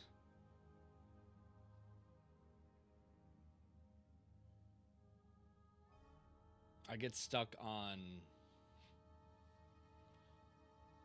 the identity that I associate myself with and the identity that they would obviously associate me with. And in that choke, I will try to play ball with what would be best to help these individuals at the door fathom who I could be. And I don't know if you want me to do a deception check technically or a performance check technically, but in that choke, I will just say it, and I'll say, "It's Isaiah." You'll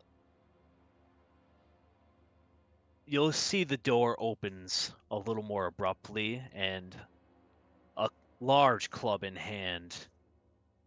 You see your mother, arm cocked and ready and looking rather disheveled, not quite ready for the morning itself yet, and promptly irritated as well as she hears that name.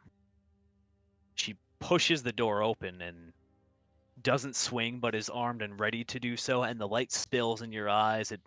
You know, it's hard to look inside at first. Then you see her. She looks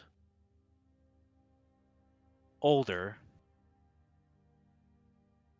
There's gray in her hair now. Not overwhelming, but she's dressed in very simple robes. Looks like she has boots on, Salian make, oddly. And she takes a long, accusatory look at you, almost like, how dare you say that name in my presence? Are you some kind of Bitch. idiot? And you see a look in her eyes where she's trying to rationalize why someone would ever, come here to say these words to her. It would only have to be someone who actually knows who she is to try to be this hurtful. But why would anyone be this mad and hurtful? She pushes the door widely open and she kind of lowers the club and looks at you.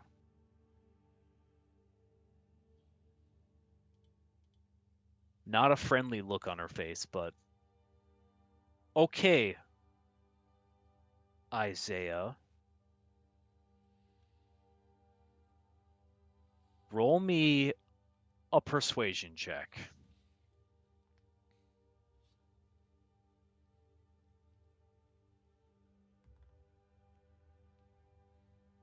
That is going to be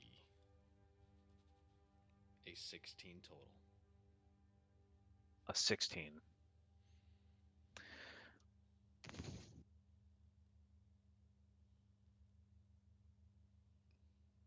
She looks at you.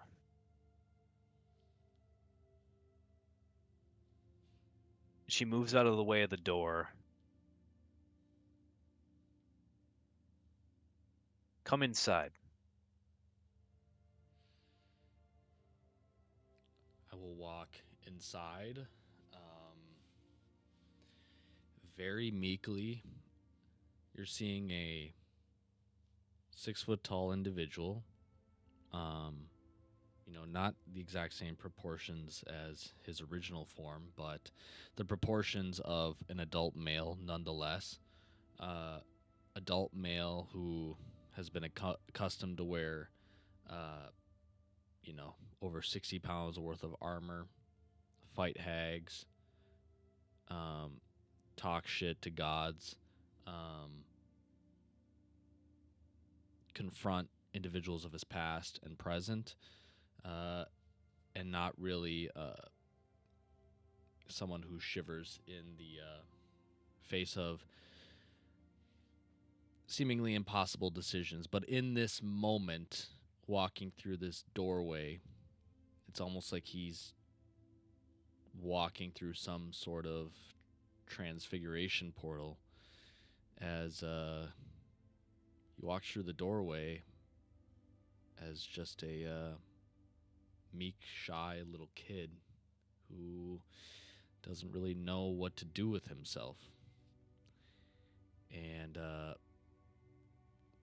I'll look around the place, and it's a very simple layout. It's a very modest home, but it's so simply and effectively like a coastal tide sweeps me up in a wave of just nostalgia and uh, longing for a somewhat simpler time. And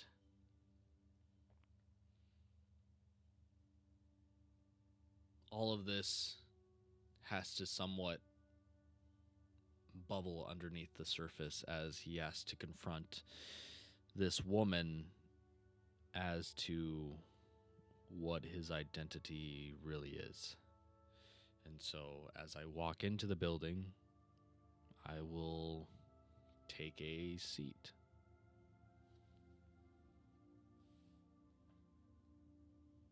You hear someone in your old room, and as you knew this home to be minimalistic in your past,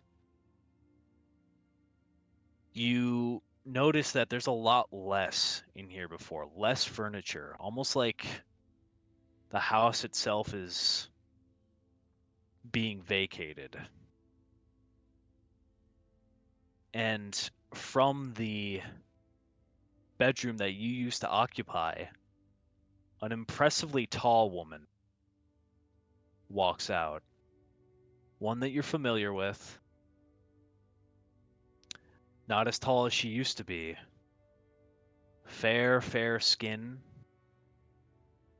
dressed at this point in time in fine Jabaxi silk of a mint green association, sporting at this point in time some rather loosely wrapped brown hair, is Diver Prescott. She takes one look in your direction. She still has her yellow eyes. You don't feel the same presence of her previous patron on. Her eyes widen when she sees you. She seemingly recognizes you immediately and realizes that the dream that she had, maybe even the night before, whenever it was in her mind, was real. And everything becomes very apparent to her. Why she's here in your mother's house at this moment in time, you do not know, but she says one word, Isaiah. And the look on her face spreads to the look on your mother's face, and tears start pouring down hers as she throws the club at you in an act of frustrated anger and embraces you. I will.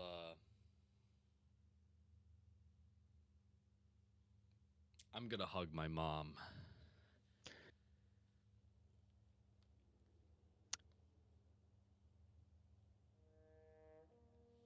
Many, many sad, tearful blubberings and moments are had between the two of you as your mother finds a light in her life that she didn't know she had. You can't imagine the things that she's been told about your fate, knowing that Diver Prescott is here. But it becomes very apparent when you see inside of your room a shrine has been set up for your passing as Diver Prescott brought the news to you or to your mother not just a couple weeks ago after much searching in Romy's Hill. The only thing that was discovered was creatures from the Duat leaking from the mountain, and the remainder of your previous armor that was stripped from you before you were placed in the heart of the mountain, brought back to you by your one of the only friends you had in Salia at large, Diver Prescott.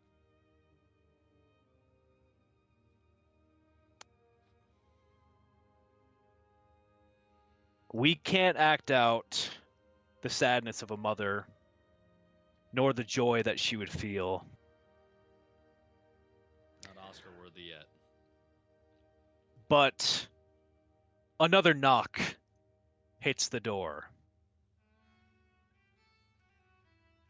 As the door itself isn't fully shut, you see a meekish lizard folk girl at the door, dressed in black robes with golden trim, Ion, and then a dragonborn, black of scale, dressed in orange robes, red trim, and a human woman dressed in green robes with blue trim, Malice and Joy. They push their way through into the door, and more tears are had on the side of Ion. Confusion on Diver Prescott's part, slight confusion on your mother's part, but No one knows what soon the fuck's Ion, going on. Yeah. soon Ion welcomes her to a hug, begins to cry in solidarity.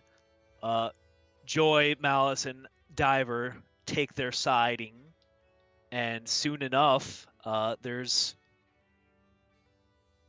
a whole room of people here, and your mother starts to realize that she needs more breakfast materials for more than just two people.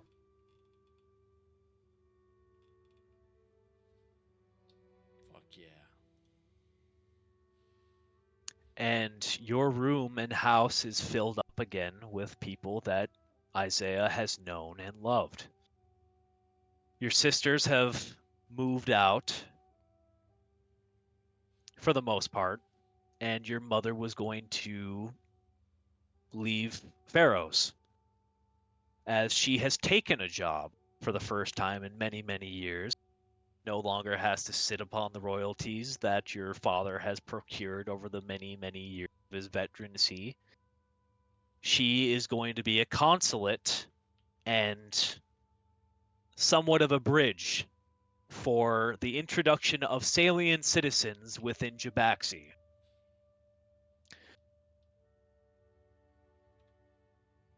She started the foreign exchange program. What a G. She calls in for her day of work.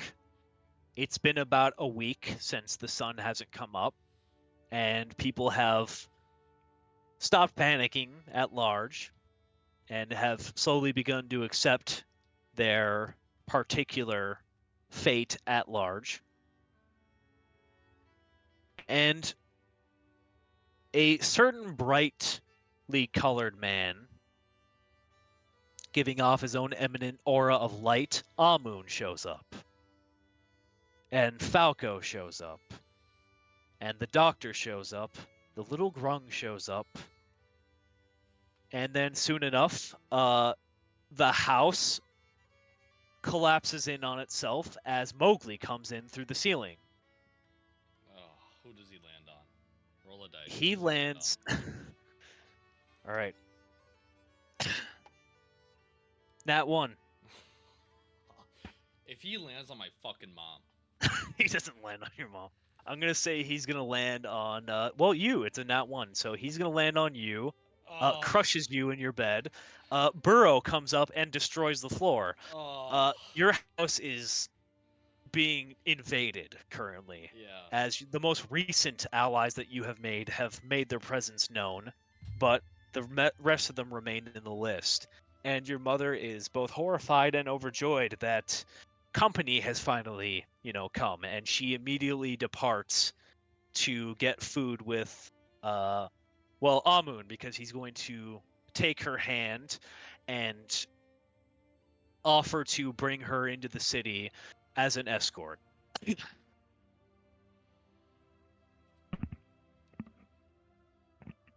I would snuggle And Mowgli as he fell into my bed. yeah, Snuggling yeah. would probably be mixed with like struggling to breathe, but I would try. You you see Joy and Malice. They were concerned for your absence. And well, actually not your absence, but your change of behavior recently. And it's divulged that you were no longer in charge of the vessel that previously was possessed by you and is now possessed by a darker entity. Let's keep. Ion Yeah. knew from the beginning that something was different about you and planned on betraying this fake Isaiah as soon as she possibly could to try to bring you back to the mindset that you were before, not realizing that it was a case of possession, but a change of personality. Diver Prescott cannot believe that you're alive.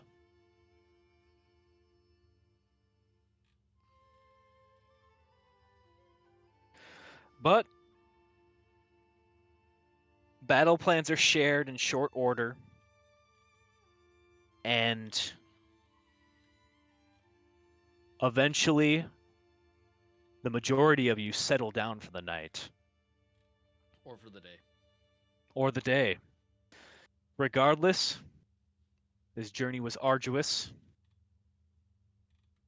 and the only person who is distressed is the ostrich, Yeah. as he realizes he's way further than he's ever been in his entire life, still lost in the deserts of Chiraku, Wait, who? or the Illusory Desert. His gnome knight, his Oh, master. he's got this. He cries, He's fine. but still rests in his sleep, Yeah, he's fine. assuming that his plights and promises will be fulfilled on a later day. Someone can cast sending and reach out. While your mother is gone, you rest, and you feel a slight nudge on your shoulder, jarring you awake. But you see a very heavily cloaked man with a glowing blue eye, the eye of Horus in his skull. Your father, Rashad, nudges you awake, nods in solidarity, knowing what your plan is going to be. I sit up. I stand up, and I say, as you can see, there's a consortium of people, some of which you know, some of which you don't know. Uh, to make a long story less long, I have brought everyone here together to see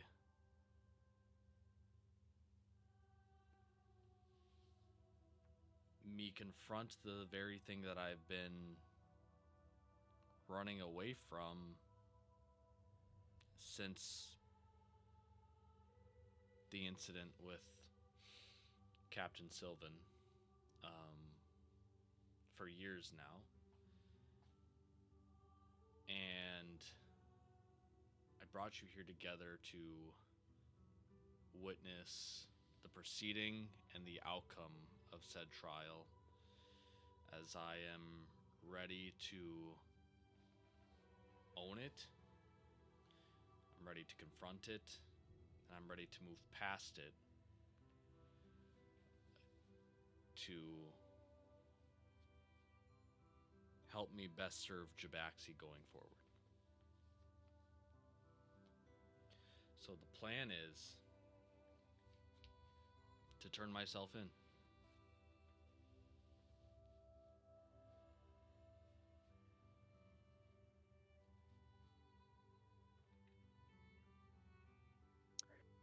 He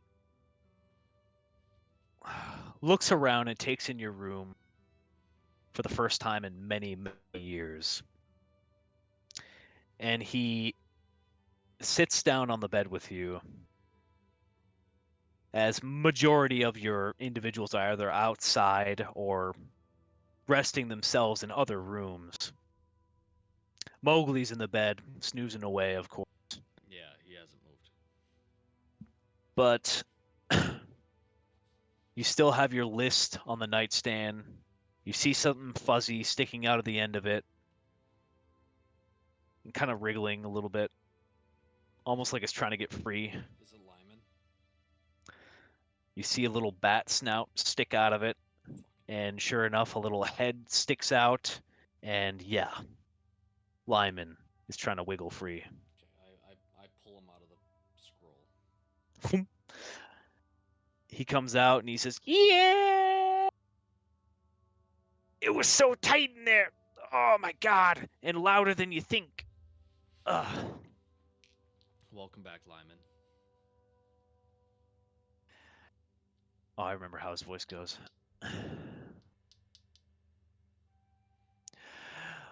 Now all of Jabaxi will know what it's like to be in darkness. For now. Yep, for now. For now. I'm glad you could make it, buddy. You're essential to this whole operation.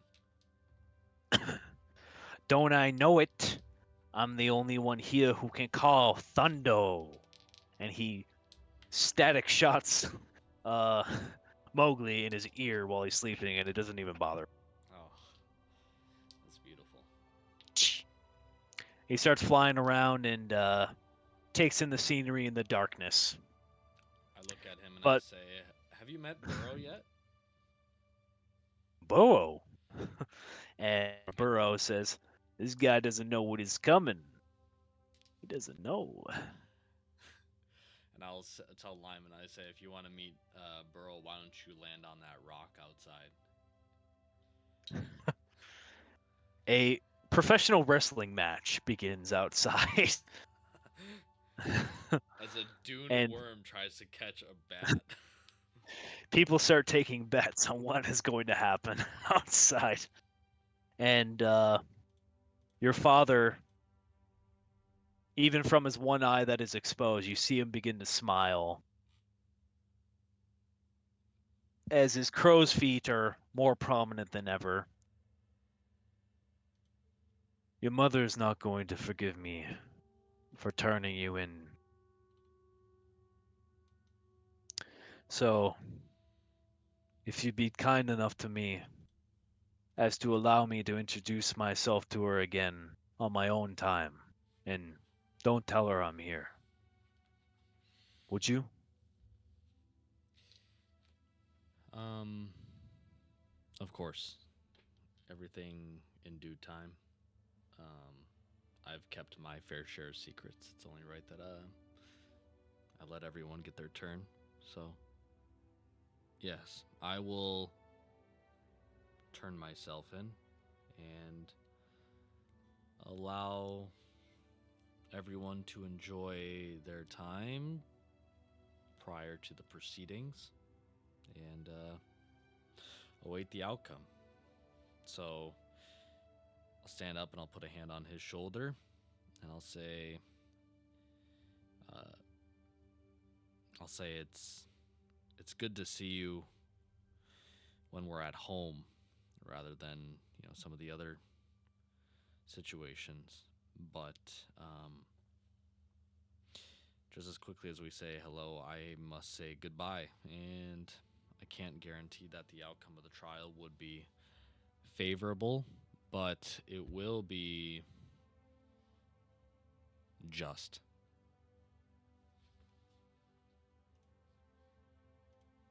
Takes a deep sigh, world weary from his own homecoming. I'm sure I have a number of friends left that I can confederize and make sure that this trial is more fair than Idalia would like. But I beg of you not to turn yourself in for at least a few days to give your sisters some time to acclimate to your presence. Spend time with freedom here without any, I don't know, any need to feel a looming threat. Bring your friends in, get some food. Go see the city. Still beautiful in the dark. Take your time. This might be the last time you ever get.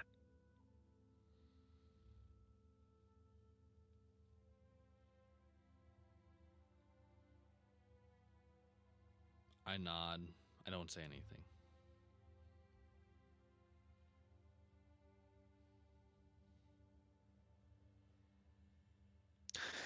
He pats his lap and gets up.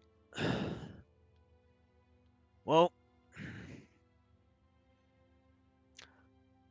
I have some things I've been wanting to do for a long time if I ever came back. I'm going to get some food and some rest, and I expect to see you probably in a short time.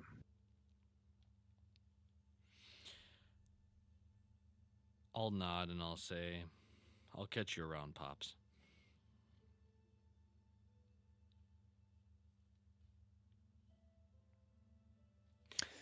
You can tell he smiles as he leaves.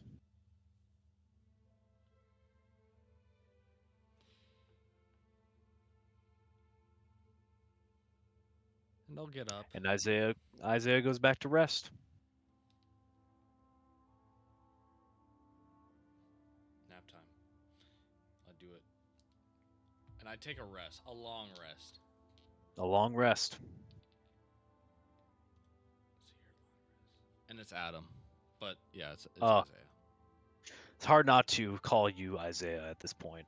It is very hard not to, but I am a big purple douchebag right now. But you can tell that your mother returns.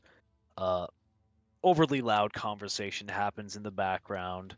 She's aware that you're sleeping. A number of your friends introduce them, especially Ion, to your mother. They tell her plenty of stories, going on, more stories than Diver Prescott knew for a long shot.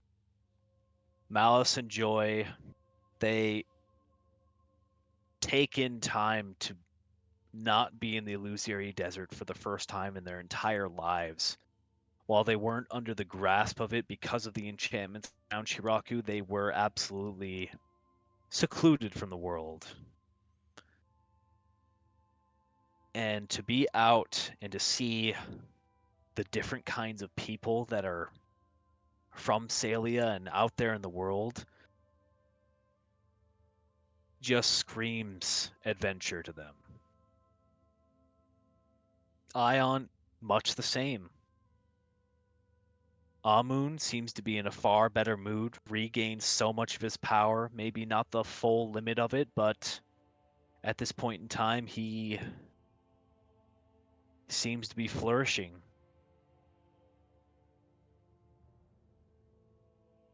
Kind of gives off a little bit of vibe that he's kind of hitting on your mom here and there, but you know, That's what that's old the kind dudes of do. guy he is. Yeah. Yeah. But Isaiah, what do you do for these next couple of days, if not day, on depending on whether or not you go straight to court or if you're going to take your father's advice and take a week or two?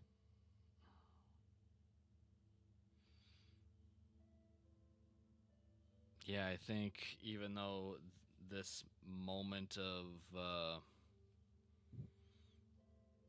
respite is like pleasant and enjoyable, um, he does enjoy the people around him and the good company and all that.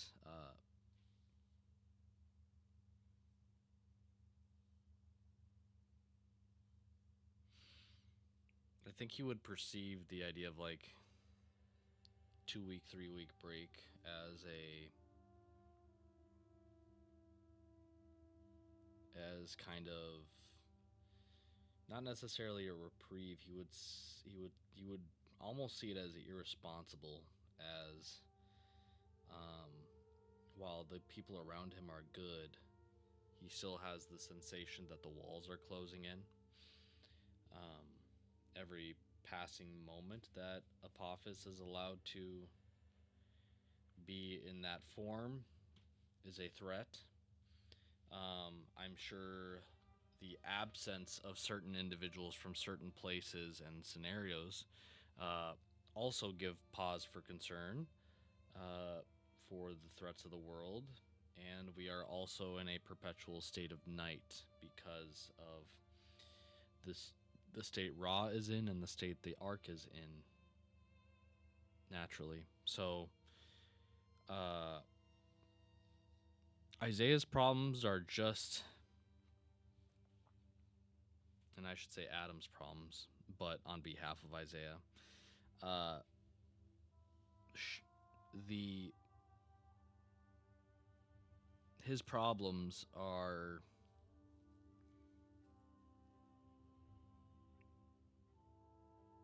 just simply too small for the world that he is living in, and so he just needs to simply get this done. He came back here because he was ready to step beyond, not step at the threshold and hesitate. Um, so I would say, if anything, 2 days, and a good chunk of those days would probably be rest. But um, the other portion of the days would be spent in kind of conversation, catching up, especially with the Salia folks. Definitely catch up, get an understanding with each other, uh, rebuild that rapport, connect with Maze, see how things have been going, everything Oh, like that. yeah. Um, again, everyone on that list. He wants to go down that lineup and have a conversation with them, even if it's So a you moment. start summoning people? Okay. All right. Um, and yeah, I don't know who exclusively from the list is summoned and not summoned, so I would during this day or two start bringing people over and start having those talks, small talks. Think of it kind of like when you're the groom or the bride in a wedding and you're the type of people that have like the mid-sized weddings of maybe you have 100 people, maybe even more potentially, and everyone's there and you don't want to be rude even though it's your day. You still want to give everyone a moment, so you got to go table to table, shake Yeah. hands, be like, what's up, thank you for coming, all that type of stuff. I'm kind of doing that solo. I'm not getting married. I'm just going on trial. I might die, all that Yep. type of stuff. um, so I would do that. Uh, I would say any the quote unquote fun projects that I would do in the meantime would be modifying the altar that's in my mom's house to be from, an altar to me to an altar of Osiris and Horus, as those were the two that enabled me to get to this point. So I would take down my decor and I would put up, you know, an Eye of Horus symbol, and I would put a jackal-headed god that's somewhat dissimilar to Set's, um, and I would have that as an offering. I would also coordinate with probably Maze, Falco as a strong man, and a couple of the other men that I've summoned, barring obviously my father, to rebuild this house as Mowgli and Burrow kind of fucked up the operation. And Yeah. I would have, I would add some square footage to it, maybe 15, 20 feet, maybe add an extra room and make it nicer. With all these resources and all of them kind of waiting for this next step to happen, they got the time. So um, I would have that be going on. And then finally, and not so insignificantly, I would have uh, a moment with my sisters. And I think I would have my moment with my sisters on the River Trebes again, similar to like when we were kids.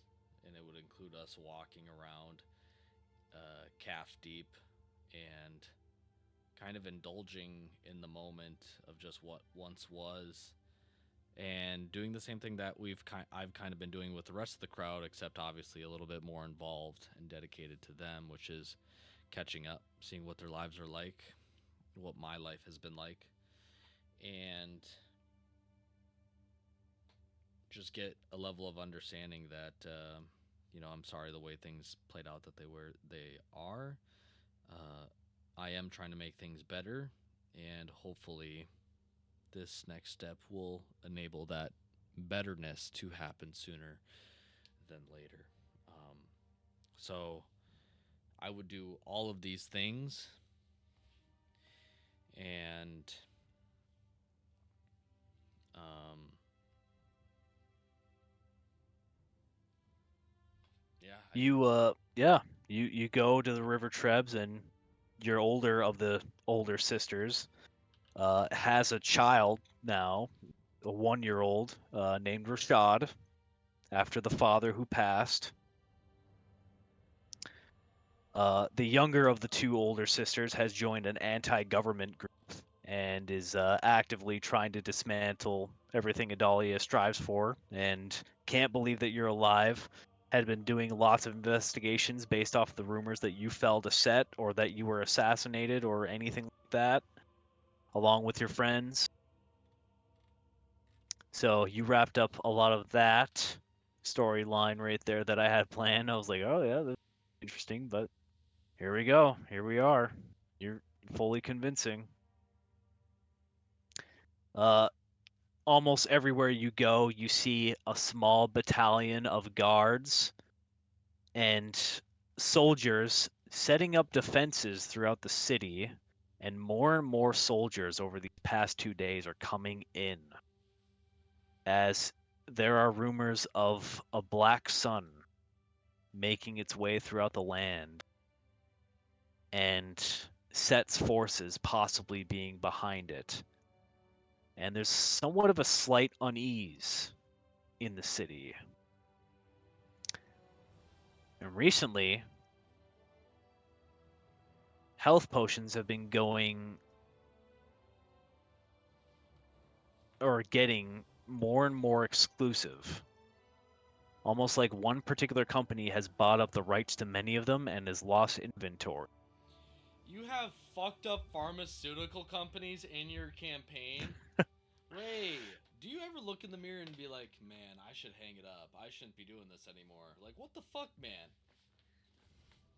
The doctor, the half elven man that you were traveling with, who had taken a piece of that branch and was investigating it, shares his findings with you to believe that it is a curse of the Morrigans from his own home that feasts upon and hurts those who are healed. You are beginning to see slight signs of these branches throughout all of Pharaoh, as their influence has spread off in one direction, and you have found its destination.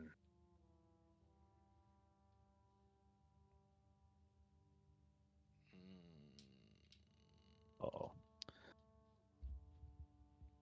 All of the branches lead to Pharaohs. Is that what you just said? In the outskirts, you're seeing more and more signs that bring people around to tour. My computer is freezing at this moment in time, so I can't actually look at my notes. I can take a What's pause if going you'd on like. with my mouse? Might have to. Okay, let me just give you a minute. Technical difficulties, but we're back. We are back. There are also distressful rumors about Isaiah desecrating temples of Ra throughout his travels and the deaths of many bounty hunters, falling in his wake, raising his bounty higher and higher as time goes on.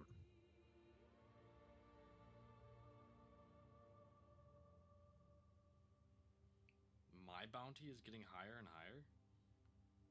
Yes, I'm a bad bitch. Alright, continue. there is slight civil unrest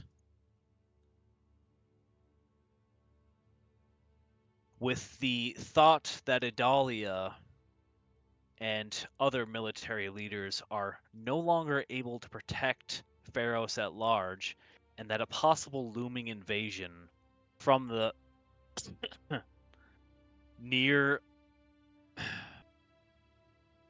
militias and possible disciples of Set might reach Pharos for the first time in possibly centuries. But many people are overly confident, like the South in a hurricane, saying that, well, no matter what happens, we'll still live here. I don't care. Set ain't taking my land from me. That's beautiful. Diver Prescott, and this will be one of the last things we cover, eventually decides to leave your presence and go back to her own residence, stating that she lives outside of the outskirts of town She's got an Airbnb. with Shifo Bayless. What the fuck? Wait a second. Wait. They still rock with each other like that? It would appear to be so. What? Okay, wait. Isn't he the op? Will Isaiah inquire deeper? Does Diver Prescott tell me that? I'll step into her shoes. Are they heels? We'll say they're heels. No, they're not heels. There's too much uneven ground. Mind you, it's not a complete desert in this place, but this place is no place for heels, especially in the dark. I think you're just saying that because you're prideful and you don't want to wear heels. Be a man. Be a man. Put them on. Put them on. Cabin weekend. Put them on. Anyways. Me and Bayless, Isaiah of Pharos, she will call you, as she doesn't know the moniker of Atom and doesn't really need it. She probably doesn't subscribe to that shit anyways. We have abandoned the higher families of Salia. They have dug their own grave. If they wish to die at the hands of the gnolls and bite the ones who protect them, leeching gold, immortality, whatever they wish to, they can have their own funeral at their own expense. Bayless and I have tried much and far to try to save that land from itself. The best thing we could have done was to return to Bayless's homeland and bring as many innocent people with us as we could. Your mother has been pivotal in offering refuge to those who wish to avoid war. Although, it seems like your own has come to this city, and their salvation may be shortly lived. However, me and Bayless will fight the forces of Set if necessary. I bid you farewell for the time being, my old friend. Cherish the time you have left. And when your trial comes, I will come with my truth, and I will plead to your Dahlia, the speaker of the gods, to spare your life. If she takes it, well, and she smiles, you won't have to worry about what I do after that.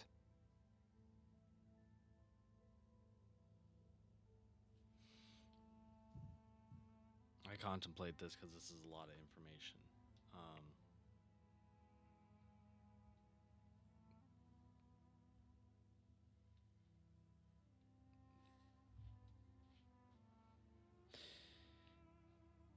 Beyond my immediate shock is an immense wave of gratuity. I almost said gratitude. So I don't know. Ratatouille. Yeah, I have a lot of gratitude. Um, so I'm just tweaking or something. But no, I will behind this immense wall of shock is a wave of gratuity for all of the things you've not only done for me, but you continue to do for me. And it means a lot that you would show up for me in this moment, as well as Shifo Bayless.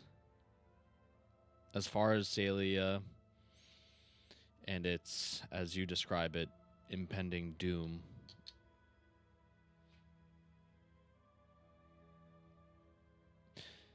I haven't seen it, so I can't speak for it. But if I take myself as any indication that there is no such thing as a lost cause. So let's see how this trial goes. One step at a time. Salia's problems will have to await. But for now, we have to secure my fate and the fate of Jabaxi. And I feel like that inflection point is soon to be upon us. So return home, and I will see you in time, Diver Prescott.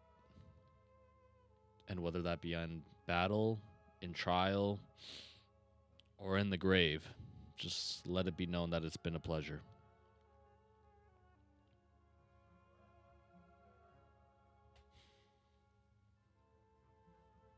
She gives you a cold smile,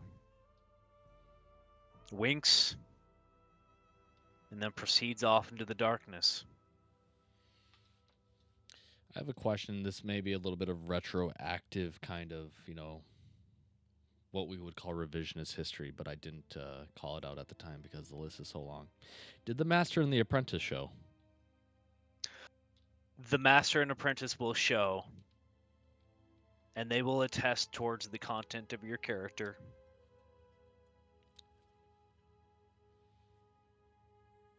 Oh man, there was also the guy that I redeemed from set, but he got immediately killed. Fuck. Yeah, we covered that in our recollection there. Yeah, Yeah, he yeah, got iced, yeah. That was literally. quick. That was quick. That was a sick moment too, and you just fucking iced him. That was fucked. Kona cold, man. It'll do it. Um. Anyways, continue. Sorry, I just wanted to get that clarification. Eventually, Isaiah, I'll say day one goes down without little issue. I'll say that you go over a number of people in your list, individually contacting them, bringing them out, conferring with them. I'll leave day two up to the next time we play. But I think we will start off again next time with the beginning of that day two being, if you are going to do it, you turning yourself into the militia and the powers that be, and we'll be retroactively going over what you did the day before.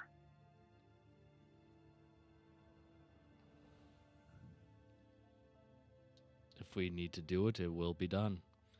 That sounds like a plan to me. I like it. I like it a lot. Um. All right. Well then, you ready to call the session there, big guy? Yep, I have to retire soon, so Okay. I will wrap this up pretty quickly, but it's tradition to end every session with talking about how we felt about the session. What was our favorite part? What's our least favorite part? What did we not expect? What did we expect? I think we can go over immediately what we didn't expect. I will obviously say I did not expect for a raw sequence.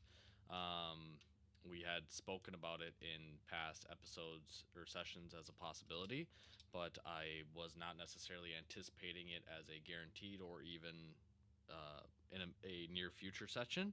So that was really cool in of itself.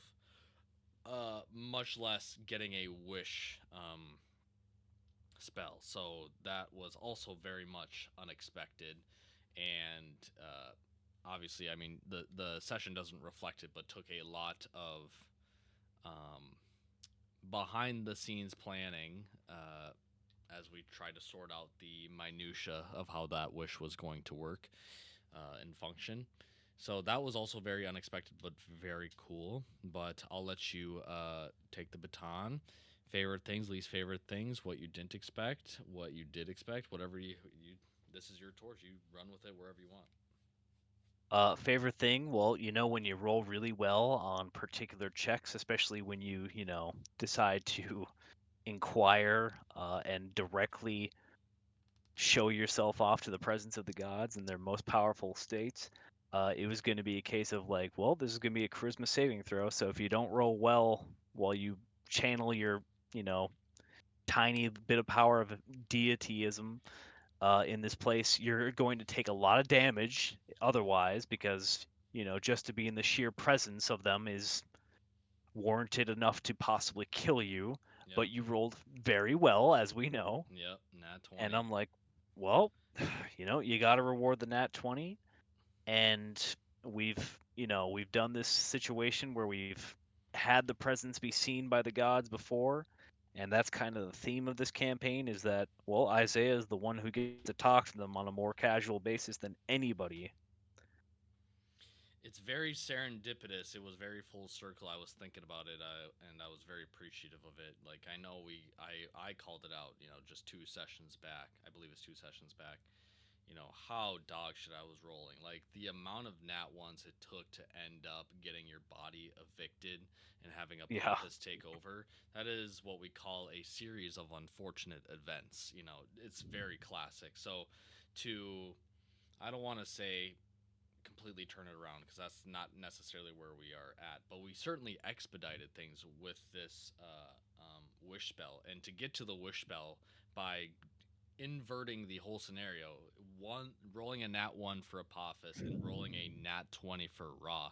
That is such a Ironic. Oh, cash money moment. It's a cash money moment, literal and figurative, both sides of the dice. Um, so that was super cool. I want to shout out the beginning of the episode because I thought it was, and I keep calling it episode session. I want to shout out the beginning because yeah, I was really nervous because I'm like, man, I have no spell slots and I have to get through the night in the illusory desert with no spell slots and these illusions, and I'm losing my crew. I'm fucked. I am royally fucked. So, um, I was very nervous for that. I was anticipating, as we've already described, coming into this a nightmare sequence. So, talk about that. Was there something in the middle of the session where you had the idea of like, oh, potentially he could go to Raw, or did you just kind of like cut to the chase and you were like, you know what, let's just give him the meat and potatoes now because it on some level it felt like there was a switch up of sorts. my whole plan was for this to be a nightmare sequence. Is that the moment you were going to go to bed and settle in for the night, pretty much a majority you saw the bodies that were down in the trees. Each one of those bodies was going to have something inside of it that was going to basically hijack them and come out in some weird gross oozy tongue kind of deal and start attacking your friends and trying to infect them. It was a whole deal like that, and then you just never settled. I'm like, you just kept going, which was the first time that I feel like in my mind that it was a good thing that you kept doing, because I'm like, well, if he keeps going off to the left, he'll find the Temple of Ra. If he goes off to the right, he'll find the Temple of Thoth. You didn't go to the right, and I'm like, and if he goes all the way to the end, he'll find the Temple of Serket, which is the scorpion god that he has not seen yet. And I'm like, this will be very good because we could have that interaction as well, and he could use that to poison the tree.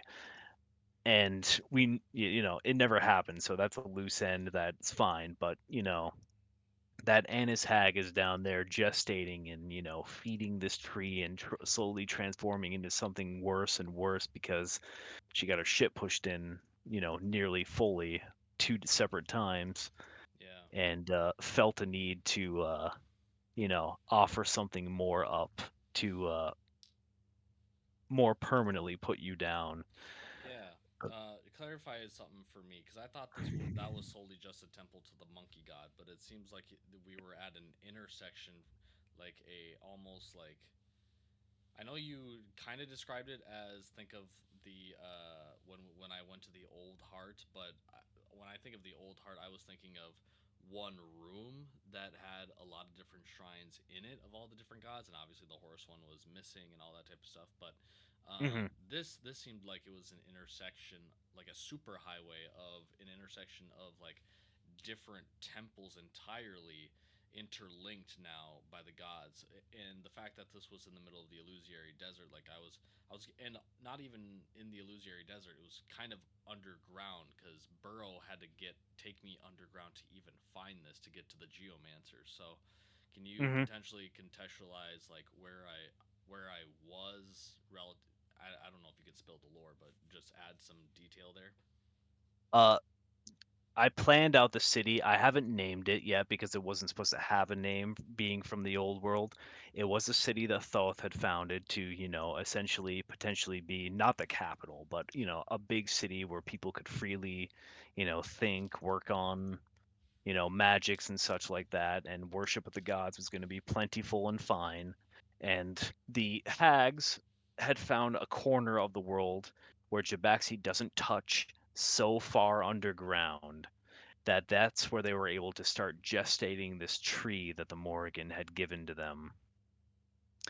and have been slowly influencing and spreading it throughout all of Jabaxi, specifically off into the direction of Pharos, deep underneath the desert where nothing else could touch it, especially not the illusory or the illusory sands themselves. It's been a slow conspiracy that they have been working on for a very long time. And the hags themselves are supposed to be from, yeah, supposed to be from the land that was here where Jabaxi is before that. And they don't try to reclaim it, for the sake of reclaiming it. They're just reclaiming it to, you know, cause trouble in Jabaxi as well. So it doesn't matter what kind of land would be here, they would just cause problems no matter what. Okay. And since the Morrigan was the reason why they got out of the Fey realm and basically, de-thawed the caveman in this situation, they serve her. Okay. Uh, that entryway that you guys found over to the Temple of Ra Hmm. was supposed to be an entryway deeper in the city that you could have gone down to actually find this place instead of burrowing with a purple worm. Yeah. Uh, Yeah. I had one in each particular temple of each god that you could have gone down to find, which would have led to you fighting the nightmares and the Anna's hag down below. And then there was also in the previous session that Amun had scouted out to the large tower they saw, and he saw something that supposedly, what do you call it, incriminated Idalia in a crime. That's something that wasn't divulged on, but you also have to take it into the account that, this guy's seeing illusions. It might not have been the thing that he thought, but I will say that there was absolutely something there that I can't tell you about. Okay. Yeah. I understand. There's cost benefit to everything. Yeah. So I understand that I expedited a lot of story and I got a lot of the pieces in the right place um, for this set piece moment. No pun intended. But it did come at the cost of further investigating the hag down below. I was thinking, I was deeply contemplating of like, hey Burrow, I found an Annis hag down below. Go fuck it up. Don't even worry about Falco. And then but I didn't want to wake it up. That wakes up the whole temple. Shit hits the fan. I don't even know where Yeah. Falco is. I have Amun who's delirious. I have no spell slots, and then I have the Grung and the ostrich up at the bonfire, and I hope they're still staying there. I hope Mowgli's keeping them there and steady, and they're safe and all that. So there was so many things I was like, I could act on a lot of these things, but there's just not a clean way of doing it that guarantees an optimal outcome. And I am notorious for fucking up what I perceive to be an optimal outcome. So I'm just like, I'm already taking a risk with Falco. I was thinking about like when you described all the dead bodies down there. I'm like, oh, so he's just dead. All right, Amun, let's turn around. I was deeply considering. I'm like, let's just go straight to the rest because this is hubris. I'm literally doing the same thing I keep doing, which is venturing on a side quest. Not that Falco is just a side quest. He's an important character, but it is just one of those things of like I have to keep pushing forward. I can't keep. Ray knows that he just has to. If something is just even barely shiny, it's not even polished, just vaguely shiny. It catches the light in Hmm. a fancy way. I'm going that direction. So why do I keep letting him do that to me? But I was like, this is the illusory desert. We have to be unified. The geomancer sequence only happened because I lost the companions and I wanted to get them back together. So why would I just fold in the next hour and be like, "Oh, we lost him." So I wanted to be consistent with that, find him, and it it enabled a very cool situation that I think maybe saved us a session or two. Depending. I think who knows how long it would have taken to get out of the illusory desert. If I had decided to Oh explore my the god. Annis Hag and then do the Amun side quest to incriminate Adalia and then finally find the Gnome Knight to get out, uh, maybe that happens in a single session. Maybe that happens in three. Um, and then even if I get out of the desert, how do I know how long it's going to take to get to Pharaohs from there? So it came at a cost. I don't deny that it came at a cost, but guess what? We're here now. we are here now. Yeah. Um, Yeah, so we are. we have that to be thankful for. So yeah, that's just, I guess, I'm rambling, but that was the thought process of a lot of this episode because I know that you get me every time, but I'm still very self aware of every time you get me of if this is something I should pursue because I have fucked myself over. And we have 18 episodes in the past to prove that out.